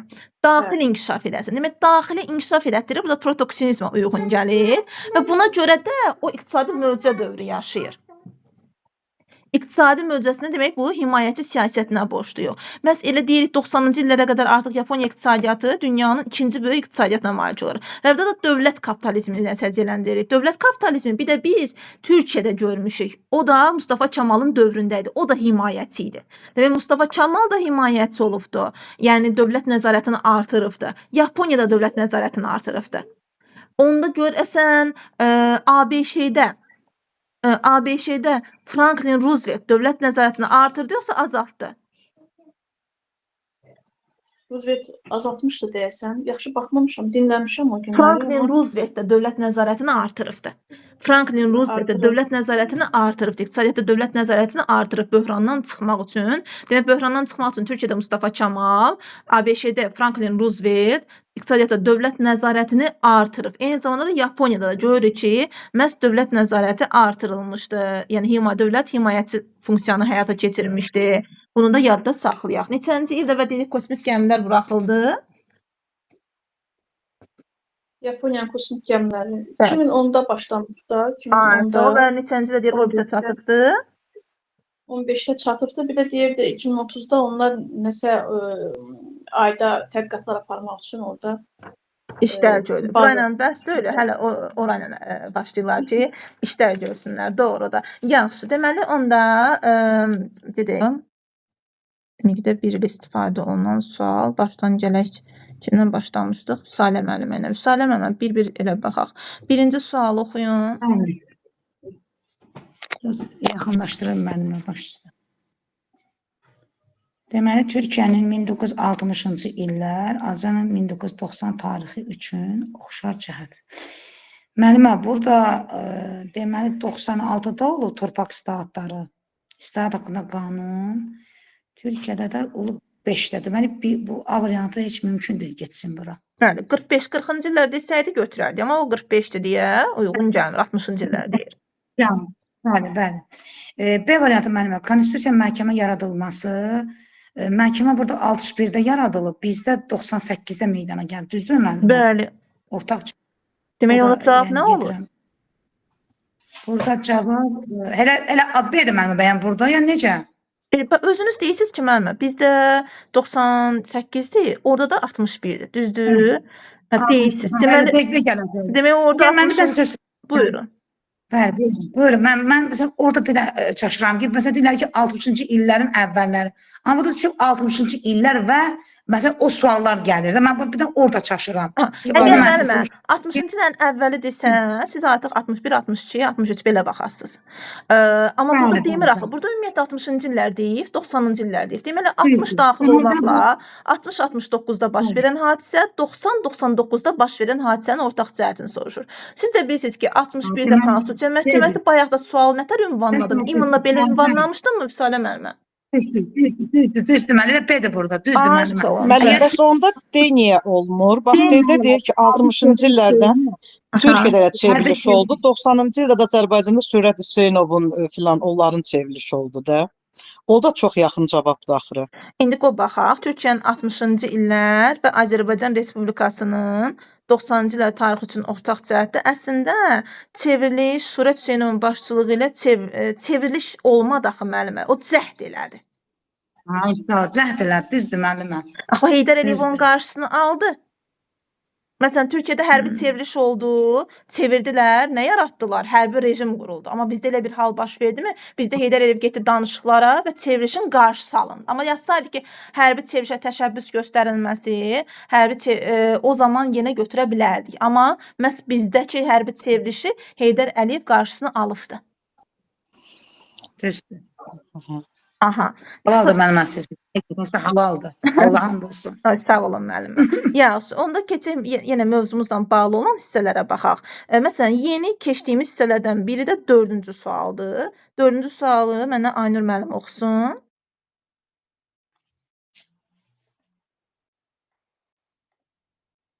Bəli, müəllimə. İkinci Dünya müharibəsinin başlanmasına əsas səbəbləri. Əvvəlcə müəllimə, bax sualı oxumamışdan qabaq beyninizdə analiz eləyin ki, İkinci Dünya müharibəsinin səbəbləri içində mən nəyi öyrənmişdim? Nəyi öyrənmişdim? Burada səbəb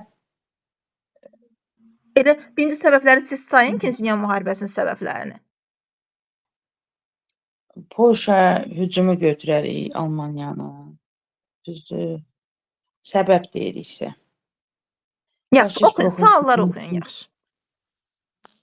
Faşist bloku gücünün kifayət qədər dəyərləndirilməməsi, SSR-nin Almaniya ilə əməkdaşlıq etməsi, SSR-nin. Sonra liberal demokratik dövlətin totalitar rejimlərinə qarşı qoyulması, SSR Qərbi Avropada nüfuzunu genişləndirmək məqsədi, ABŞ bir tərəfli siyasətindən imtina etməsi. Bir tərəfli siyasət vardır, öz yerindədir o. Bəli, burada 3 dənə götürürük. Qoy müəllimə öz fikrini desin, sonra müzakirə edək. Deyilməyinə. Nəyi götürək buradan? Biri götürərik. Aha. Biri götürdüksə, demək cavabdan D variantı getdi, C variantı getdi. Bir şey $4, ha? 4 də olarsa əgər cavab yayı qalır. Buyurun. 5 çıxın. 5-in Amerikan ora məncə başına dəxli yoxdur. Amerikanın dəxli yoxdur, müəllimə deyir 5-i çıxaq. 5-i çıxsaq onda A variantı gedir. Bir variantı qalır. Bir əməkdaşlıq etməsi var. Dedik ki, B variantını götürürük. Onda bəli. B variantını götürürük. Bəli, B variantını götürürük. Doğru. Mənimlə B nəyə deyiləm. fikir verək? Doğru cavab B variantı olur. Ümumiyyətlə 2-ci Dünya müharibəsinin səbəbləri nüfuz dairələri, satış bazarları uğruna mübarizə idi. Və burada heç nə olmaz götürərəm. Və burada deyirik ki, məhz deməli ABŞ bitərəfliyini qorumaqla o istəyirdi ki, baş verəcək müharibənin nəticələrindən faydalansın. Yəni imtina eləməmişdi. Əksinə baş verə biləcək müharibənin nəticələrindən faydalanmaq istəyirdi bitərəfliyini qorumaqla. Demək, 5 ümumiyyətlə yanlış bir fikir, zidd bir fikirdir. Liberal demokratik dövlətlərdə həmişə Britaniya, Fransada o bacılar deyirəm. Onlar da öz mövqeyini qorumaq üçün faşizm elə bir mövqeyini çox da lazımı qiymətləndirmirlər. Yəni Hitlerə göz yumurlar, da onun elədiklərinə göz yumurlar və eyni zamanda da totalitar rejimləri bir-birinə qarşı-qarşıya qoymaq istəyi var ki, yəni Hitlerin rejiminlə Stalin rejimini bir-birinə qarşı qoymaq. Bir də burada bu SSR məsələsinə fikir verin. Bu əslində səhv deyil, səhv olmazdı. Əgər Qərbi Avropa əvəzinə Şərqi Avropa yazsaydı. SSR-nin Şərqi Avropada uzaq şərqdə nüfuzunu genişləndirməyə çalışması. SSR-in Qərbi Avropa ilə işi yox idi. SSR-in Şərqi Avropa eləməz, SSR modeli Şərqi Avropada yayıldı. Şərqi Avropada uzaq şərqdə nüfuzunu genişləndirməyə çalışırdı. Bir də elə ən böyük səbəblərdən biri Molotov-Ribbentrop paktı. Yəni SSR gözlənilmədən Almaniya ilə əməkdaşlıq elədi. Demək, SSR-in Almaniya ilə əməkdaşlıq eləməsi, faşist bloku gücünün kifayət qədər dəyərləndirilməməsi, liberal demokratik dövlətlərin totalitar rejimləri qarşı-qarşıya qoyması. Ona görə doğru cavab bəli, B variantıdır. Sonra gələcək, deməli buradan məhz qoyurum, nə deyir? Tutalım ki, 19-cu əsrin Osmanlı. Bunu qoy bir dənə düzdür. Bugünkü mövzumuzla bağlı olmasa da bura sual-cavabda toxunmuşdum. Hülviyə mənə bir dənə oxusun görüm bu sualı. Bəli, müəllimə. Hansı idi müəllimə? 7-ni? Bəli. 19-cu əsrin ikinci yarısı Osmanlı, Almaniya və Yaponiya üçün ortaq cəhət. Konstitusiyanı qəbul edildi. 19-cu əsrin ikinci yarısı deyəndə deyirik ki, 1850-dən sonralar. Aha. Amerikanın yaranması, Rusiya ilə müharibə aparılması, Fransa ilə müharibə aparılması, Osmanlı, Almaniya və Yaponiya. Osmanlı, Almaniya, Yaponiya. A variantıdır müəllimə. Neçənci ildə Osmanlı konstitusiya qəbul olundu? Bəx dediyi 1876 dedik. 76. Neçənci ildə Yaponiyada konstitusiya qəbul olundu? Yaponiyada dedik. Buradan buraya yadımdan çıxdı mən. Elə 89. Osmanlını yadda saxlayın, Osmanlını yadda saxlayın. Osmanlıdan elə yadda saxlayın ki, 70-80 yəni 10 neçə il sonradır da, 13 il sonra edir səhv eləmirəmsə, 13 il sonra. Deməli 76-nın üstə 13 gələndə 79-89. Osmanlıdan 13 il sonra.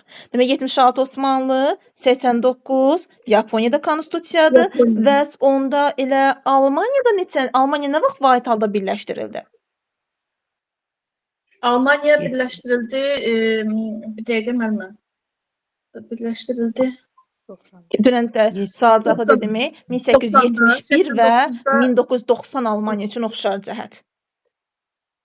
Birləşdirilməsi. Birləşdirilməsi. Demək 71-də vahid halda birləşdirəndə də elə vahid Almaniyanın konstitusiyası qəbul olunmuşdu. Demək 1871, 1889, 1876 ortaq cəhət konstitusiyanın qəbulu. Əgər diqqət edirsinizsə, MİQ-də də, DİM-də də, ARTİ-nin paylaşdığı sertifikasiya nümunələrində də konstitusiya dəfələrlə toxunulubdur. Ona görə hər bir dövlətdə neçənci konstitusiya qəbul olunub əzbər bilməliyik.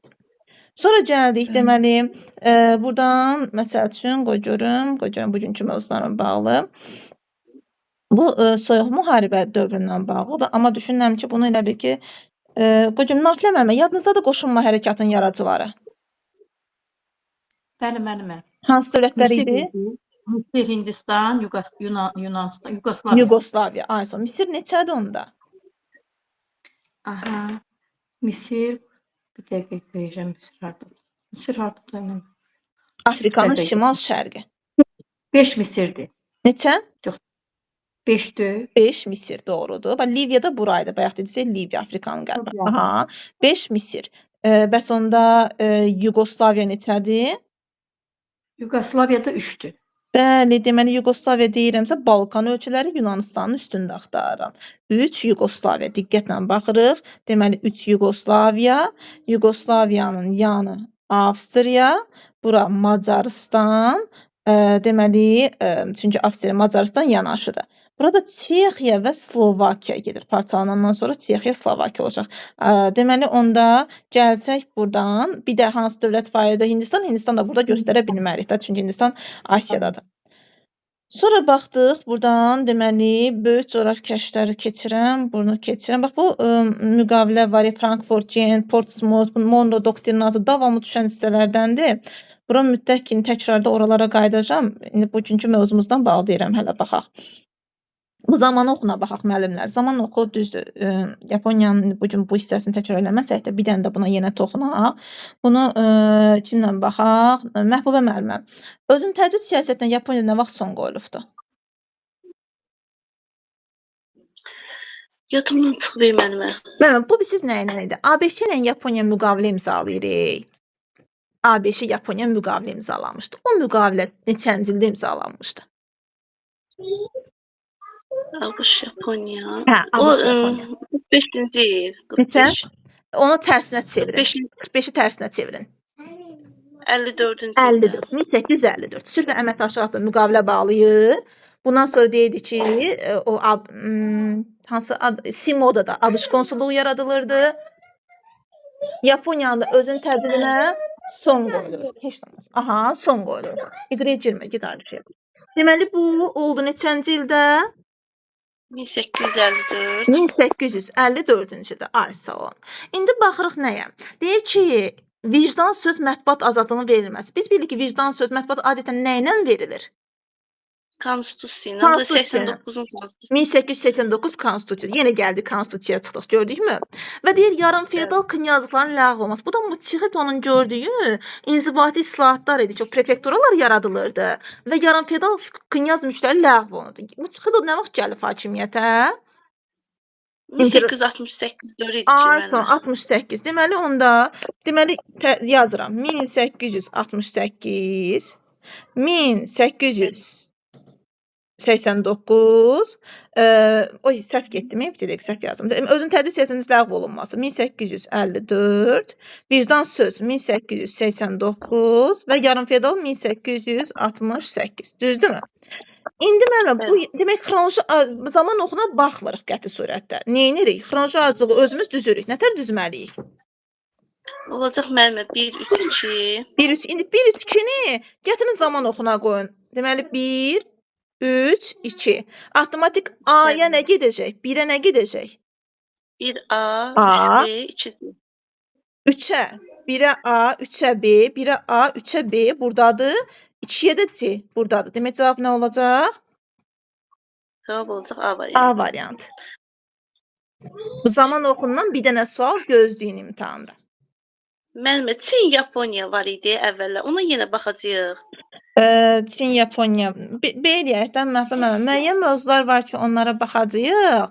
Amma sizin əgər orada çətinliyiniz varsa, ümumiyyətlə bu da hansı mövzudakı çətinliyiniz varsa mənə deyərsiniz. Hansısa qrupla o hissələrin təkrarına gələndə sizdən də soruşaram. Yaxşı mənim. Yaxşı. Çünki sizlə təkrar çatmırıq deyə, yəni ancaq proqram çatdırıq da, indi apreldən başlamışıq. Ona görə də hansı mövzularda çətinliyiniz varsa və vaxt çatdıra bilirsinizsə, o birisi qrupların təkrarında qoşulun, yəni soruşun. Yaxşı, çox Bəli. Həmin 19-cu əsr mövzuları yaxşı müəllimə. O mövzuları keçəndə belə deyərik də, bir gün müəllimlərlə elə görüm də, yəni onun ardından ayrı dərsim olmasa, onlar sual cavab elində qulaq asarsınız, sonra da həmin sualdan sizə də sual ünvanlayaram. Yaxşı, get. Aha. Deməli, onda davam eləyək. Baxaq buradan nəyə? Deməli, bu mövzumuzdan bağlı. Bu da mövzumuzla bağlı suallardandır. Tutalım deyir ki, xəritədə qeyd olunmuş dövlətlərin 20-ci əsrin ikinci yarısına aid tarixinə aid xarici siyasətdə uyğunluq göstər. Arzu ilə baxaq bu suala. Arzu bax görüm. Arzu buradasan? Buradayam müəllim.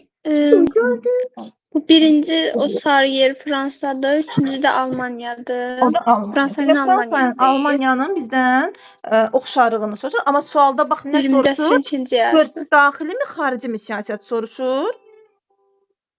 Xarici siyasət soruşur. Xarici Bir də siyasət 20-ci əsrin soruşursa ikinci variantdan yarısı. nəyi silməlisən? 1900. Xarici siyasət soruşursa variantdan nəyi silməlisən? Arzu, Dördü xarici silirəm. Aha, demək 4-ü silirsən. Çünki iqtisadiyyata dövlət nəzarətinin artması, azalması daxili siyasətdir. Bu getdi. Deməli 4 dənə variantımız qaldı. Baxırıq. Avropa Şurasının yaranmasında iştirak eləməsi. Fransa, Almaniya. Görəsən həqiqətən də Avropa Şurası neçənci ildə yaradılmışdı? 47, 57. Bax, biri var Avropa Şurası, biri var Avropa İqtisadi Birliyi. Sənin dediyin görəsən Avropa Şurasıdır, yoxsa Avropa İqtisadi Birliyidir? İqtisadi birlikdir. 57 Avropa İqtisadi Birliyidir. Bəs Dediğim. Avropa Şurası nə vaxt yaradılıbdı? Avropa Şurası o təşkilatlardan zəifəm müəllim. Yadımdan çıxır. Elə bax, sən yaxşı oldu bu sualı sənə düşməyi. Bəli, 49-da yaradılıb. Demək Avropa Şurası nə vaxt yaradıldı? Gələn dərsimizdə Soğuq müharibə ilə bağlı onların hamısının üstündən duracağıq. 49-da yaradılıbdı. 49 onda 20-ci əsrin birinci yarısı, ikinci yarısı. Birinci yarısı önce götürülür. Bax, həm Fransa, həm də İkinci. Almaniya iştirak edib bunu, belə deyək də, Almanya. məsəl üçün deyə bilərik, çünki Avropa Şurasıdır. Amma məhz bu 49-da olduğuna görə birinci yarıya düşür. Ona görə də bunu götürə bilmərik, getdi. Yaxşı, deyir ki, Avropa İqtisadi Birliyin yaranmasına iştirak eləməsi. Avropa İqtisadi Birliyi neçənci il oldu? 57. 57. Onda aiddir ikinci Onda yarıya. ikini götürdü, ikinci yarıya aiddir. Şərq siyasətin sərhədlərini tanıması. Şərq siyasəti bayaq sayı yenə ünvanladım, izah elədim. Şərq siyasəti kimin siyasəti idi? SSR'nin siyasəti. Necə? Dedimi? SSR'nin siyasəti idi. 69-cu ildə Willy Brandt'ın şərq siyasəti. 69-da da şərq siyasəti deyil. 69 gəldi. Almanya. 70-ci illərdə şərq siyasəti irəli sürdü. Elə bununla da sərhədlər tanınırdı. Demək, şərq siyasətdə sərhədlərin tanınması deyəndə neçənci illər götürürük? 70-ci illər götürürük. Hara aid götürürük? Almanya. Almaniya. Almaniyada təkcə Almaniya üçün də Fransa üçün ortaq götürə bilərikmi? Xeyr. Xeyr, çünki bizdən ortaq cəhət soruşur. Deməli onda bunu da çıxırıq. Deyir ki, ABŞ-nin təsirinin Avropada müdaxilənin endirilməsi, ABŞ təsirinin Avropa müdaxilənin endirilməsi. Bunu təsəvvür tam düz tərtib eləməyiblər. ABŞ təsirinin Avropada müdaxiləsinin endirilməsi. Ümumiyyətlə Avropa dövlətləri nəyə çalışırdılar? Yəni müharibədən sonra da həmişə onlar istəyirlər ki, Avropa. bu birliklər yaradırdılar. Onlar istəmirdilər də ABŞ bura çox təsir eləsin, Avropada təsir azaldılsın istəyirdilər. Bu ona görə ikisi üçün də ortaq götürülə bilər. Deməli onda 5-lə 2 doğru cavab olmuş olur, ortaq cavab olmuş olur. Aha. Sonra yenə mövzumuzla bağlı baxaq. Demək nəyə? Buradan bir dəqiqə. Bunu mövzumuzla bağlı deyil. Keçim. Demək 16-cı Türkiyə 29-cu kəntə. Hə. Demək bax 31-ci sualı bayaq sualcaqda istifadə eləmişdim. Ona görə verəcəm bu sualı. Həm də yeni keçmişik. Bu sualı oxusun Ülkər müəllimə. Hə, deməli Türkiyə 1929-cu ildə kənd təsərrüfatının gücləndirmək məqsədi ilə xaricdən deməli gələn mallara Rəqabətdən qorunması üçün bir saniyə getdi. Rəqabətdən qorunması üçün çətini çəkirəm oxumaq. Deməli qorunması üçün nə? Aha. Hə, indi oxuya biləcəm. Deməli, gömrük rüsumu qaldırdı. Beləliklə, Türkiyə böhranı dövlətin deməli iqtisadi nəzarətinin artması ilə aradan qaldırmaq siyasəti həyata keçirdi. Türkiyə hansı siyasəti irəli sürmüşdü? Biz bu böhrandan çıxmaq üçün plan var idi. Mən bu böhrandan çıxmaq üçün planda bunu biz nədir, Naxçıvan testində də düşmüşdü buna uyğun bir sual.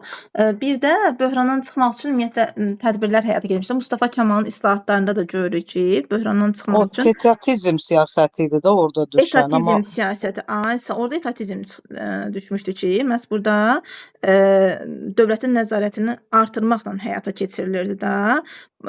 Buna əsasən də o 5 illik planlar tətbiq olunmuşdu milli sənayeni inkişaf elətdirmək üçün.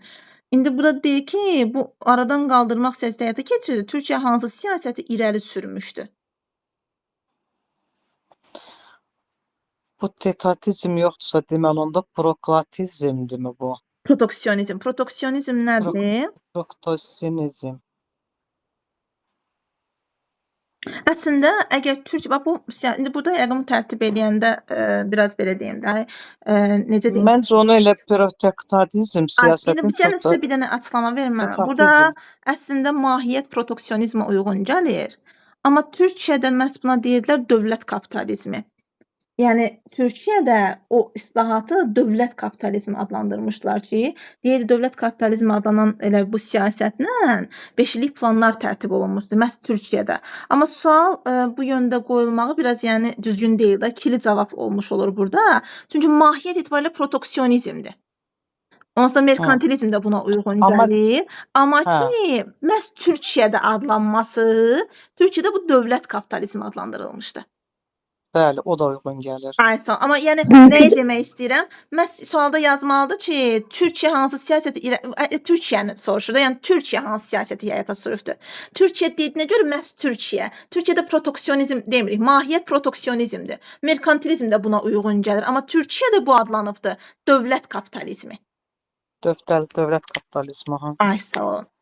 Sonra onda buradan deməli yenə baxaq mövzumuzla bağlı.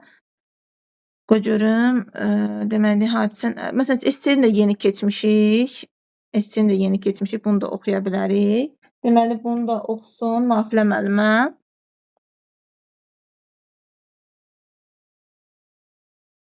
Nafilə müəllimə burdasınız? Bəli, bəli, mənim. Aha, bir dəqiqə. Buyurun oxuyun. Biraz böyüdüm. Ha, getdi mənim bu gör. Hə.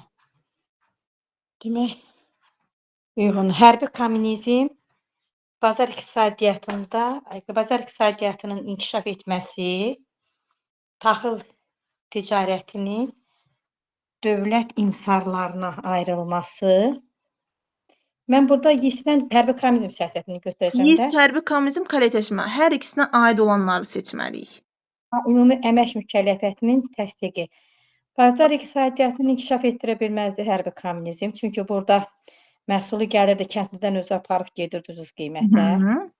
Və taxıl ixracatının dövlət insarına alınması. Bəli, taxılı gəlirdi özü alıb gedirdi də. Belə 20-ci ildə verildiyi avqustda dekret idi, doğrudur. Ha, bəli. Əmək mükəlləfiyyətinin tətbiqi. Əmək mükəlləfiyyətinin Elə o da tətbiqi. ərzaq sapalağı idi. Ümumi əmək mükəlləfi ərzaq sapalağının tətbiqi barədə qərar verilmişdi. Demək o da hərbi kommunizmə düşürmü? Düşür də müəllimə. Ay, sağ ol. Aha, bəli. Gəldi hissin dönəminə, xarici ticarətin məhdudlaşdırılması, neft sənayesinin yenidən qurulması, yeyinti sənayesində özəl müəssisələrin yaradılmasına icazə verilməsi. Xarici ticarəti məhdudlaşdırılması deməzdim. Çünki Orada hissin nəyə fikir dönəmində verin? Deyir ki, daxili ticarət sərbəstləşdirilir, daxili ticarət. Amma xarici ticarətə məhdudiyyət qoyurdu. bəli. Mis dövründə yaxşı Bəli. şeylər götürsək də, xarici ticarət dövlətin insarında qalırdı. Daxili ticarətə sərbəstlik verirdi. Ona görə də doğru olmuş olur. Doğru olmuş olur, olmur. Bəli, məhdudlaşdırılması deyir də müəllimə. Bax, xarici ticarət məhdudlaşdırılır, daxili ticarətə sərbəstlik verirdi. Hə, məhdudlaşdırmış. Hə, müəllimə çaşdırdı məni. Hə, bəli.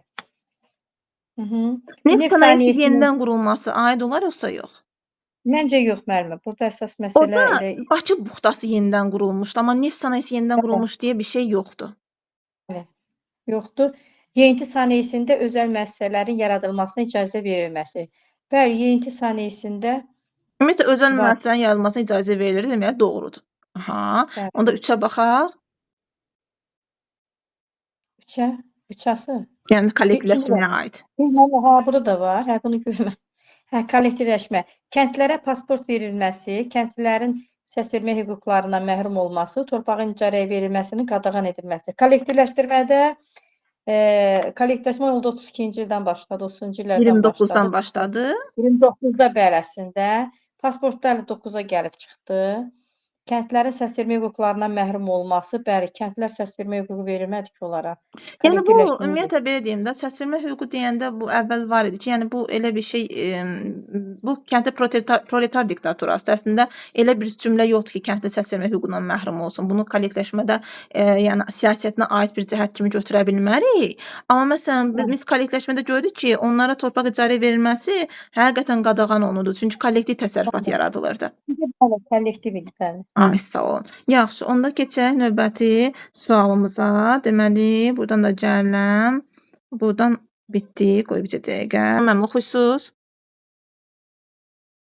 Xurama Məmməd çıxıb yoxsa buradadır? Deyəsən çıxıbdır.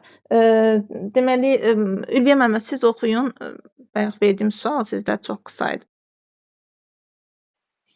Bəli, 20-ci əsrin 70-ci illərində baş vermişdir. Misirin İsrail müstəqil dövlət kimi tanınması, Şimali Kiprik Respublikasının yaradılması, ABŞ-ın qoşulmaları, Çernobıl atom stansiyasının qəza baş verməsi. Misirin İsrail müstəqil dövlət kimi tanınması,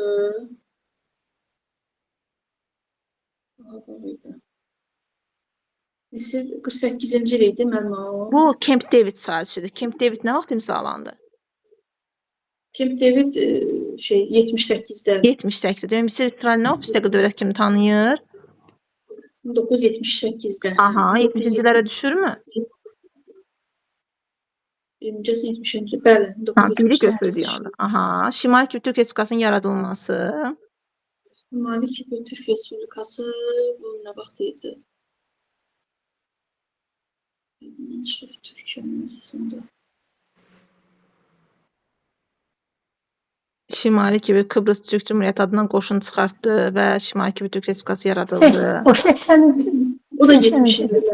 74-də ora qoşun çıxardı. Əvvəllər bunu 83 yazırdı, indi çıxarıb eləcə deyir 70-cilər. Bu miqdə düzdür, onu 83 götürmüşdü. Amma indi təzə ilə tərtib olunub deyə elə 74-lə deyirik. Yəni Şimali Kiprik qoşunun çıxarılması 74, demək 70-cilərə düşür.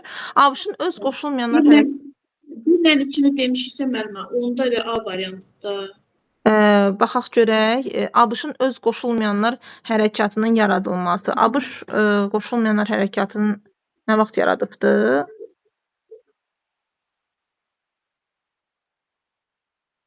Mövzuya baxmamışam deyə. Yox, ümumiyyətlə soruşuram. Heç burada nəyə nəzərdə tutur, mən də bilmədim, ona görə deyirəm. Öz qoşulmayanlar hərəkatının yaradılması. Bu sualları müəllimlər, məsələn, bu miqdə mən özüm iştirak eləmişəm. Burada məsələn belə bir şey yox idi. Sadəcə indi sualı məsələn gəlir bir müdavim deyir ki, bu sual düşmüşdü. Ona uyğun təxmini cavablar irəli Burada iki elə bir ki, bir Camp David bunu götürürdü. Bir də 70-ci illərdə başqa bir hadisə, amma məsələn Şimali Kiprik Cumhuriyyətinin yaradılmasını 70-cilər götürməmişdi orada. Orada 83 götürmüşdü. Çünki mənim dəqiq yadımdadır o sual. Orada baxmışdım, cavabına da baxmışdım ki, görüm nə götürübdü. Orada yəni biri götürmüşdü. Bir də başqa bir cavab var idi 70-cilərə aid, onu götürmüşdü. Amma burada tutan Çernobıl atom stansiyasında qəza bilirik ki, 80-ci illərə aid, 86 avtomatik çıxır variantdan. ABŞ-da öz qoşulmayanlar hərəkatını yaratması nə deməkdir ki? ABŞ-da qoşulmayanlar hərəkatı yoxdur. Qoşulmama hərəkatı bilirik ki, hardadır? Misir,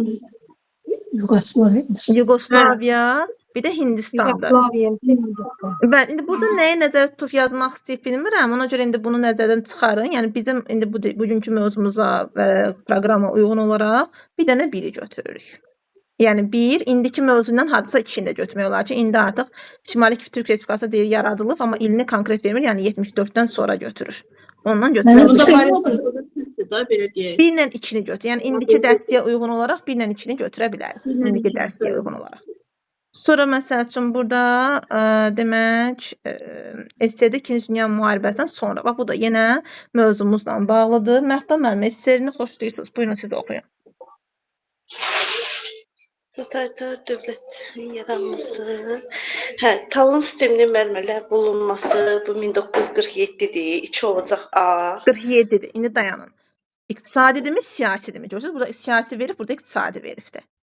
İqtisadidir müəllimə. İqtisadidir. Deməli, onda bunu neçə aid eləyəcəyik? İçinə aid edəcəyik A-ya. 2-yə A. Aha. Sonra planlı iqtisadiyyat sisteminin başlanması. Bu planlı iqtisadiyyat bu da var idi də müəllimə. Var ya, müəllim, başlanması deyil. SSR yaradılandan bunda necə sistem idi? Bazar münasibəti idi. Yox, biz şeydə deyirdik yaxşı, planlı iqtisadiyyatdan bazar iqtisadiyyatına keçdi. Onu harda deyəcək? Yetsin. Boris Yeltsin. Yeltsin'dir. Yəni bu SSR yaranandan planlı iqtisadiyyatdır. SSR-də azad bazar rəqabət olmayıbdı. Yaranan bunu Qarbaçov cəhd edir, alınmır. Boris Yeltsin də görür. O da problemlərə yol açır. Yəni burada SSR yaranandan planlı iqtisadiyyat deyil, müharibədən sonra başlanması desə bunu nətər doğru götürərik?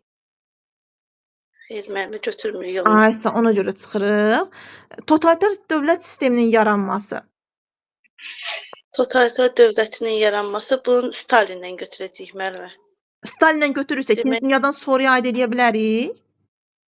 Xeyr. Xeyr. Yox, bir dəqiqə. Yaranması deyildi, Stalin- xeyr. Əgər desəydi ki, totalitar rejimin gücləndirilməsi məhz 45-53-cü ildə totalitar rejim gücləndirilibdir. Amma yaradılması dediyinə görə biz bunu götürə bilmirik. Bəli, müəllimə. Ona görə bu da gedir. Sonra burada bir dənə B variantı qalır. B-ni sildik axı. Yox, müəllimə, bu variantı qalır bir dənə Hə, cavablarda. buya baxaq onda 1-ə D nədir? Dövlət islah düşərgələri sisteminin genişlənməsi. Bu indiki kitablarda var, islah Var düşərgə müəllimə. Bu bilirsiniz sistemləri. nədir? Hərbi polis rejimi, islah düşərgələri, elə Stalin Naxçıvanda desən düşmüşsən Stalindən Hitlerin oxşarlığı, məhz elə islah düşərgələrinin yaradılması, bunların genişləndirilməsi. Yəni bu Stalin dövründən var. Ümumiyyətlə repressiya həyata keçirsə demək islah düşərgəsi də olmalıdır. Bu repressiyaya məruz qalanları, həbsə salanları nə edir? Hamısını islah düşərgələrinə aparır. Deməli bu, amma görürsüz yaranması demir, genişləndirilməsi deyir. Bu da totalitar rejimin gücləndirilməsi deyir. Yəni 45-53 aiddir. Deməli həqiqətən də 1-ə D-ni götürürük, 2-yə də A-nı götürürük. Vəsə. Amma məsələn kütləvi ilk dalğası dediyinə görə bunu götürə bilərikmi? İlk dalğa 36-cı idi. Ay sağ ol. Əgər repressiyaların başlanması desə 20-ci illərdir, kütləvi dediyinə görə artıq 30-cu illər götürürük. Yəni o da müharibədən sonra deyil. Ona görə də ancaq 2 dənə cavab uyğun gəlir. Yenə bugünkü bax, qəşəng. Bu nə sualdır? Bax, samballı sualdır. Elə 1 saatımız miqdə bunu həll eləməyə gedir. Yaxşı, qoy görüm. Bu sualı qoy miqçimiz oxusun. Arzu xanım. Buyur, miqdə qarşılaşanda belə çaşmasın, deməsin ki, bu nə idi? Arzu oxu görüm. Bu Almaniyaya aiddir, Federativ Respublikası. Yəni APR-dən söhbət gedir. Berlin. Aha, Adenauer. Bir Adenauer, Willy Brandt, Helmut Bunun Kohl. dövründə Berlin Aha. bu birincidə sədd inşa edilirdi. Deməli Berlin səddi dağılması Helmut Kohl'a aiddir. İnşası bu dövrə düşür. Ona görə də məhz A-nı sildik. Aha. Anı çıxırıq. Heç bir də A yoxdur. Çox çətin. İkin oxu. Xərclərin az olması, iqtisadi inkişafına səbəb olması, Məhz möcüzəni kimə borcluydu? hərbi xərclərin az olması, Möcüzəni Möcüzə Almaniyada də kimə? bunun dövrünə APR kimin aid idi. dövrüydü? Adenauer'un dövrüydü. Demək onda B-ni götürə bilərikmi? memar da buydu. Ay yaşa. Deməli onda götürə bilərikmi? İqtisadi inkişafdırsa götürə bilirik. Deməli onda 1-ə B götürəriksə cavabdan A gedir, Y gedir. Bəs böhranlar, tətil hərəkatının Bəli, genişlənməsini bildim. görəsən götürərik yoxsa yox? Yaxşı, bunu dəqiq bilmirsən, o İqtisadi bizlərlə bölümlər yox. təhsil yaşatan Arzu, bax bunu gençlərlə. dəqiq bilmirsənsə yox. Bax görsən variantda heç C-nin olmadığı variant yoxdur sən siləndən sonra. Demək C-ni avtomatik götürməlisən. Hı hı. Demək iqtisadi düzdür. Bu Deyəcək, iqtisadi Brand- mühacirənin atası memarı olsa da, onun dövründə böhranlar baş verir, tədbir hərəkət genişlənir deyə hakimiyyətdən də gedir. Deməli bu da doğru fikirdir. İndi baxaq 2-yə. 2-yə A hamısında uyğun gəlir. A-nı götürürük Brandda. Aha. B ilə C-də AFR-in Avropa İqtisadi Birliyinə daxil olması. Nə vaxt oldu Avropa İqtisadi Birliyinə daxil? Avropa- Bayaq sual sənə gəlmişdi. 57 demişdik. 57. Onda bu Willy Brandt hökumətində yenə sualı sənə vermişdim. Neçənci də qurulmuşdu? 70 neçə Dedim dediniz mi? yoxsa? 70-də yeni şəxs siyasətdə, 69-da da bu hökumət qurulmuşdu. Hansı ki, sənə sual verdim ki, Damask vilayəti Hı hı. uğrunda müharibə nə vaxt başladı? 69. Dedim 69-da da hansı hökumət qurulmuşdur? Willy Brandtın koalisiya hökuməti. Brand. Aha, deməli Buna aid onda bu deyil onda. məhz elə nəyə görə aid deyil? Çünki İqtisadi Birliyi 57-dir. 69-da Bəli, ona Aha. görə B-ni silirik. qalır. C-də də Şərqi Avropanın müharibədən sonrakı sərhədlərinin tanınması. Şərqi Avropanın müharibədən sonrakı sərhədlərinin Bayaqki tanınması. sualda da bu var idi. Bu sərhədlər tanınma 3 dənə məsələ izah elədim Almaniya sənə. aid idi. Branda dənə- da aid idi də, bunun Aysa 3 dövründə idi. məsələ. Demək, SSR-nin yeni şərq sərhədləri tanınırdı. Məhz əməkdaşlığa başlanılırdı. Yəni SSR ilə əməkdaşlığa başlanılırdı. Bu burada Willy Brandtın hökumətində. Deməli onda bu da doğrudur. Demək onda 2-yə həm də C-ni götürməliyik. 2-yə C-ni Onda həm də A-nı qalırdı. götürməliyiksə cavab nə çıxır? B variant. D variant çıxır. 3-ü də C-yə gəl baxaq görək 3-ə C nə götürübdür? Helmut Kohl C-ni oxu görək. İqtisadiyyatın dövlət tərəfindən tənzimlənməsinin zəiflədilməsi. Bunda yadından çıxmağı normaldır. Amma bunu nə ilə tapa bilərsən? Qərbi Berlin status haqqında razılığa gəlməsi hardadır? Qərbi Berlinin statusu haqqında razılığa gəlməsi. Bu birinci memarın dövründədir. Demək, yox, incələ bilmək 3 dənə məsələ. 3 dənə məsələ. Willy Brandt Willy Brandt hökumətində. hökumətində. Səsləri bağlayın. Səslər bağlayın, exo gedir. Arzu, Willy Brandt hökumətində 3 dənə məsələ var idi, ha. Bax, onlardan biri də Qərbi Berlin status haqqında razılığa gəlmək idi. Yadda qalar? Hə, bildim. Aha. Bildim. ADR ilə dövlətlər arası münasibətlərin yaranması da elə hardaydı? O 71 demişdik. Elə yenə əvvəldən 70-dir, lap yenə də elə Willy Brandtda. Bax, bu iki məsələ də Willy Brandta aiddir. Ona görə də Helmut Hı. Kohla aid deyil, çıxırıq variantdan. Avtomatik variant qalır C variant. Ki, dövlət tərəfindən tənzimləməsinin zəiflədilməsi. Helmut Kohl yaxşıdır da, başlayır neynəməyə, birləşdirməyə, yaxşı işlər. Belə. Demək, görəm bir dənə də buna aid nəsə varmı? İndi keçdiyimizə aid, yoxsa yoxdursa keçək. Demək,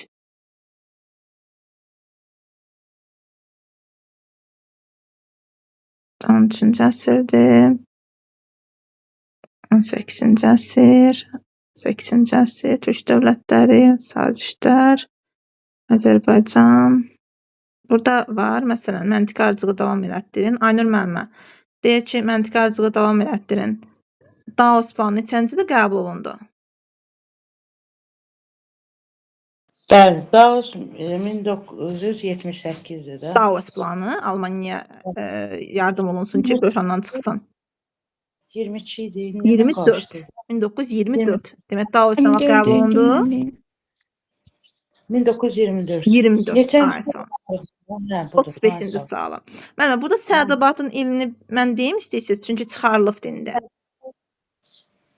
Sərdabat baxdı. O əvvəlki 36. kitablarda var idi 37 deməli. Bəli, 37-dir.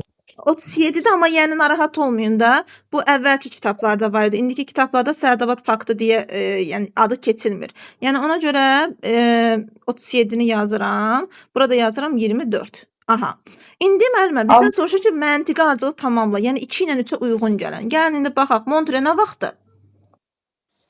Montre şeylə götürdük də 30 Montre. Türkiyənin boğazlara dair uğuru. Bu vaxt sertifikasiyada istifadə olunmuşdu artı nümunəsində. Bəli. 30 78. Yox. 4, 30 neçə? 36. 36. 36. Demək Montre nə vaxt oldu? 6. 36. Bəs onda deyirik ki, elə bunu bura yazmayım da, Montre'nin 36 bura yazım. 36, bura yazaq 24, burada yazaq 37. Deyir, Rapollon müqaviləsinin imzalanması. Rapollo nə vaxtdır? Rapolo. 22-dir müəllim, 1922. Bəli, 22. Demək, Rapollo nə vaxt oldu Aynur müəlliməm? 1922. 22. Almaniya Millətlər Cəmiyyətinə qəbul edilməsi nə vaxt idi? 34'dür o. O 34 SSR-nin daxil edilməsi idi. Almaniyanın daxil edilməsi deyirik. Almanya neçədir? Almanya 33-də çıxdı, təcavüzkarlığı artırdı deyə. Müəllimə 26 götür. Bəli, 26-da daxil edilib, 26. Fransa və Belçikanın Ruhr bölgəsini işğal etməsi nə vaxt idi? Bu vardı deyəm. Allah. Güya yaxşı bilirdim mən bunu. Bu da 30. Yox. Nafilə müəllimə, bu nə vaxt idi? Deyim mənə. Deyin Məhbə müəllimə. 1923-cü ildə. 23-cüdür. Bu da 23-dür. İndi Aynur müəllimə, deməli biz nə etməliyik? 24 ilə 37-nin arasına düzməliyik. 24 ilə 37-nin arasına düzməliyiksə, görəsən nəyi düzərik? 36'ını götürərik. Demək 36-nı qoyarıq 3-ə, yəni 36 Montre'ni qoyarıq 3-ə, A-nı. Bəs onda 24 ilə 36-nın arasına nə qoyarıq? 24 ilə 36'nın arasına 37 olur da. Yox, 37 sonra da Hə, aydındır. 26-nı qoyarıq da, Millətlər 26-nı. Cəmiyyəti. 26-nı, yəni Millətlər Cəmiyyətinə qəbul olunması, yəni C-ni qoyarıq. C-ni. Deməli, onda 2-yə C, 3-ə də nə gedir? 2-yə C, baxın, müəllimlər, Dallas planı 24, Sədabad 37. Deməli, biz burada 24 və 37 aralığını axtarmalıyıq. 36'ını Tamam. yerləşdiririk. Demək, Almaniya Millətlər Cəmiyyətinə daxil olması 26, 24-dən sonra gəlir 2-yə deməli, Almaniya Millətlər Cəmiyyətinə qəbul edilməsi C-ni götürürük. Sədabad paktından əvvəl olan da, indi Sədabad çıxıbdır da, amma yəni ondan əvvəl olan da 36-cı ildə Montre konfransıdır. Yəni 3-ə də A-nı götürərik. 2-yə C, 3-ə A. Demək, cavabda olacaq 2-yə C, 3-ə A. 2-yə C, 3-ə A olan da görək hardadır 2-yə C, 3-ə A, məhz Y variantında. Aha, belə.